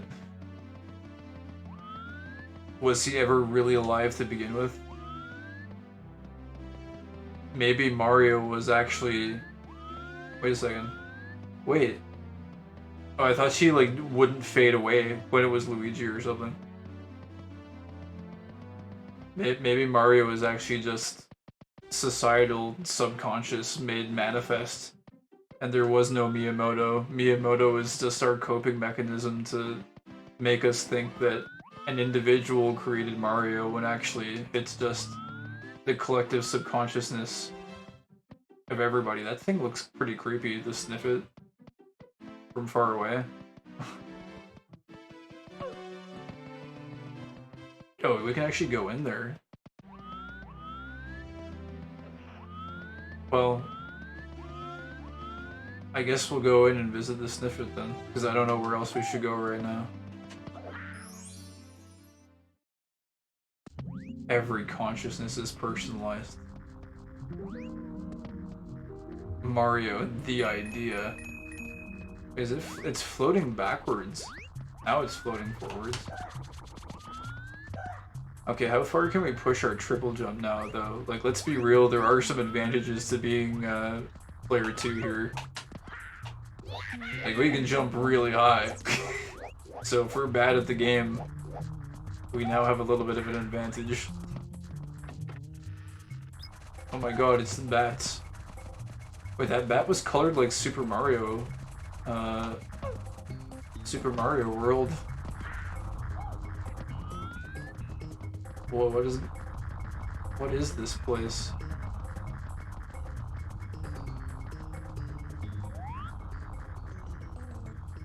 Oh, there's a star up there.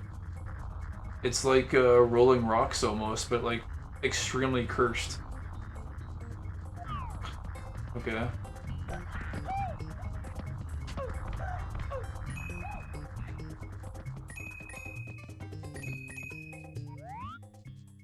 Wait, what the heck?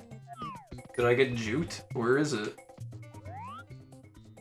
Oh no, it's there. I thought I got swindled. You can think of a star that's more annoying to get? I could see that being a thing. Wait, where are we? That's weird. It was like totally black for a second. Alright. I have to level with you guys. It's almost 3 AM. And I said I was gonna stop at like 1:45. I just really wanted to figure out this Luigi situation, and we got more than we bargained for. So, what happens if we get a game over? Wait a second. Wait, I wonder if Luigi will be on the title screen now. Dude, Metal Cap. Metal Cap confirmation. There's a Metal Cap somewhere in the game. Alright. God, this hack is actually, like, insanely good. Seriously, like, one of the best hacks ever. This is one of the only hacks that made me be like, I have to actually play this myself. Oh wait, it's a Vortex. Wait, is this Metal Cap? Or is this Death? There's an arrow.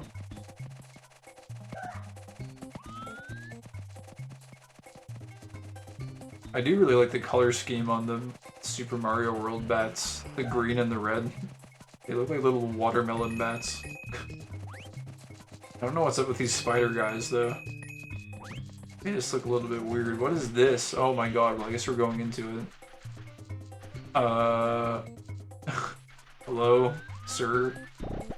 Oh shit, oh he's pissed. Wait, I can't jump. I can't jump in this shit. How am I supposed to fight this thing?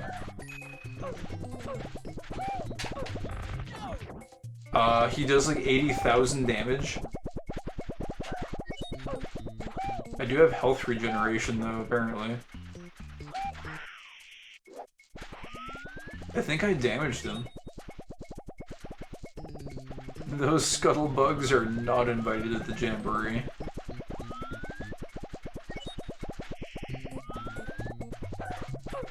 I'm afraid I'm gonna die if I tackle him again. He took out like all my HP last time. I gotta wait for my health to go up. Dude, he's pissed. Calm down. Oh shit. He's chasing my ass.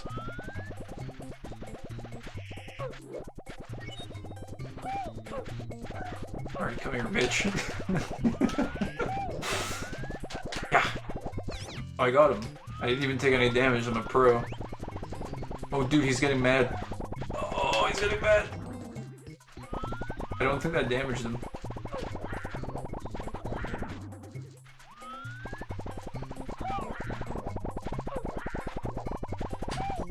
Nice side flip. I can, but I don't get any height.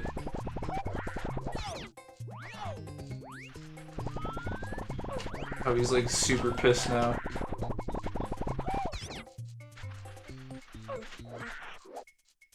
Oh. What is that? It's a red star. Is that like... Dude, I love this. I feel like a friggin' like 6-year-old child. Ooh. It's a different color. What does it mean? Wait, is that the same one? Dude, he's like crippled now. We broke his legs. Does he still damage us? Oh, he doesn't. Dude, he's dead. We like... I feel kind of bad. Is he glitched or like... Did we cripple his limbs? I'm sure you can just walk it off. You'll be fine, everybody. You'll be good.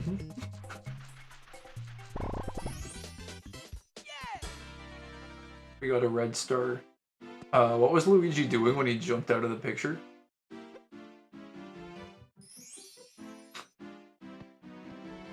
He's trapped in this mortal world. Oh, what the heck?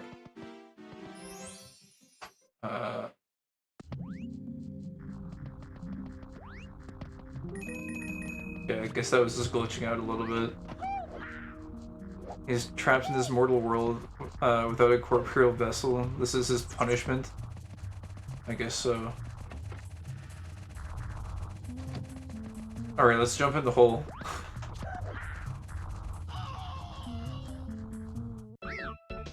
Hey, we found Mario. Yeah! Dude, I think it would have been really cool if he had somehow found a way to put Luigi's face here instead. That would have been like really jarring if he did that, and if like all the file selects were all Luigi, I think that would have been sick. But the big question is, are we still Luigi? We are, okay. So it doesn't carry over to the menu, but our file is still Luigi. Wait a second, are the flags Mario? They are. The flags are still Mario. Huh.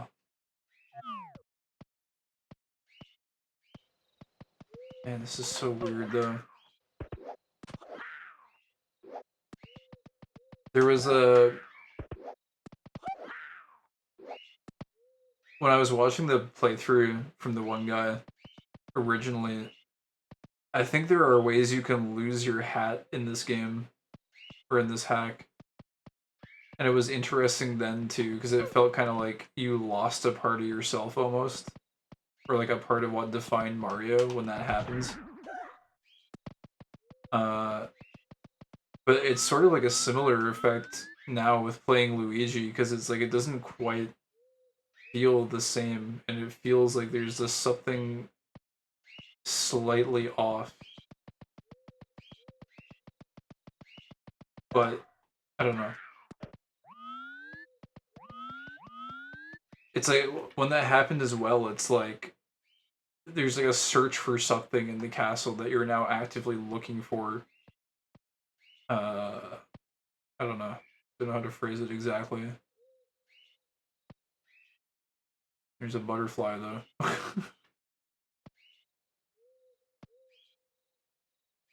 I guess it's like a part of it is like, will you actually ever even be able to find that thing you're looking for in the castle, or is it like a permanent change? It's interesting to think about. Because I don't actually have any idea. I don't think I ever saw the guy play as Luigi. ever, so I don't even know the answer. The Wanderlust turned into goal-oriented ambition. Sort of, but it's weird because it's like it's in this weird gray area between being a goal, or it's like a part of me is like actively seeking it, but also at the same time, a part of it is like, well, maybe you'll just have to accept that you can't find it, right? It's like such is life. Like sometimes you just lose things that are a part of you and things change. And so maybe you just have to get used to being Luigi. Who knows? This is an interesting location for a butterfly to just be flying around though.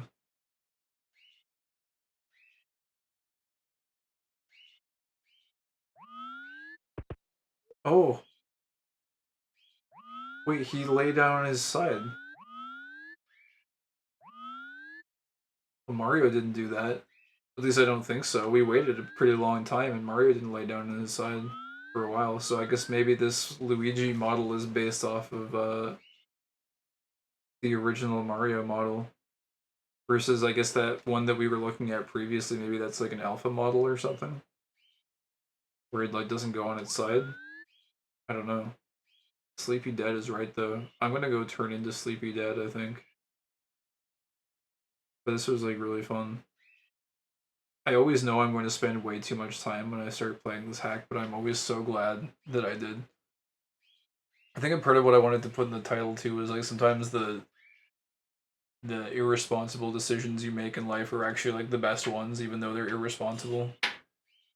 Because as I was saying earlier as well, like your routines or whatever end up being your walls, and when you break the routines, it lets you like do whatever you want, basically. I don't know.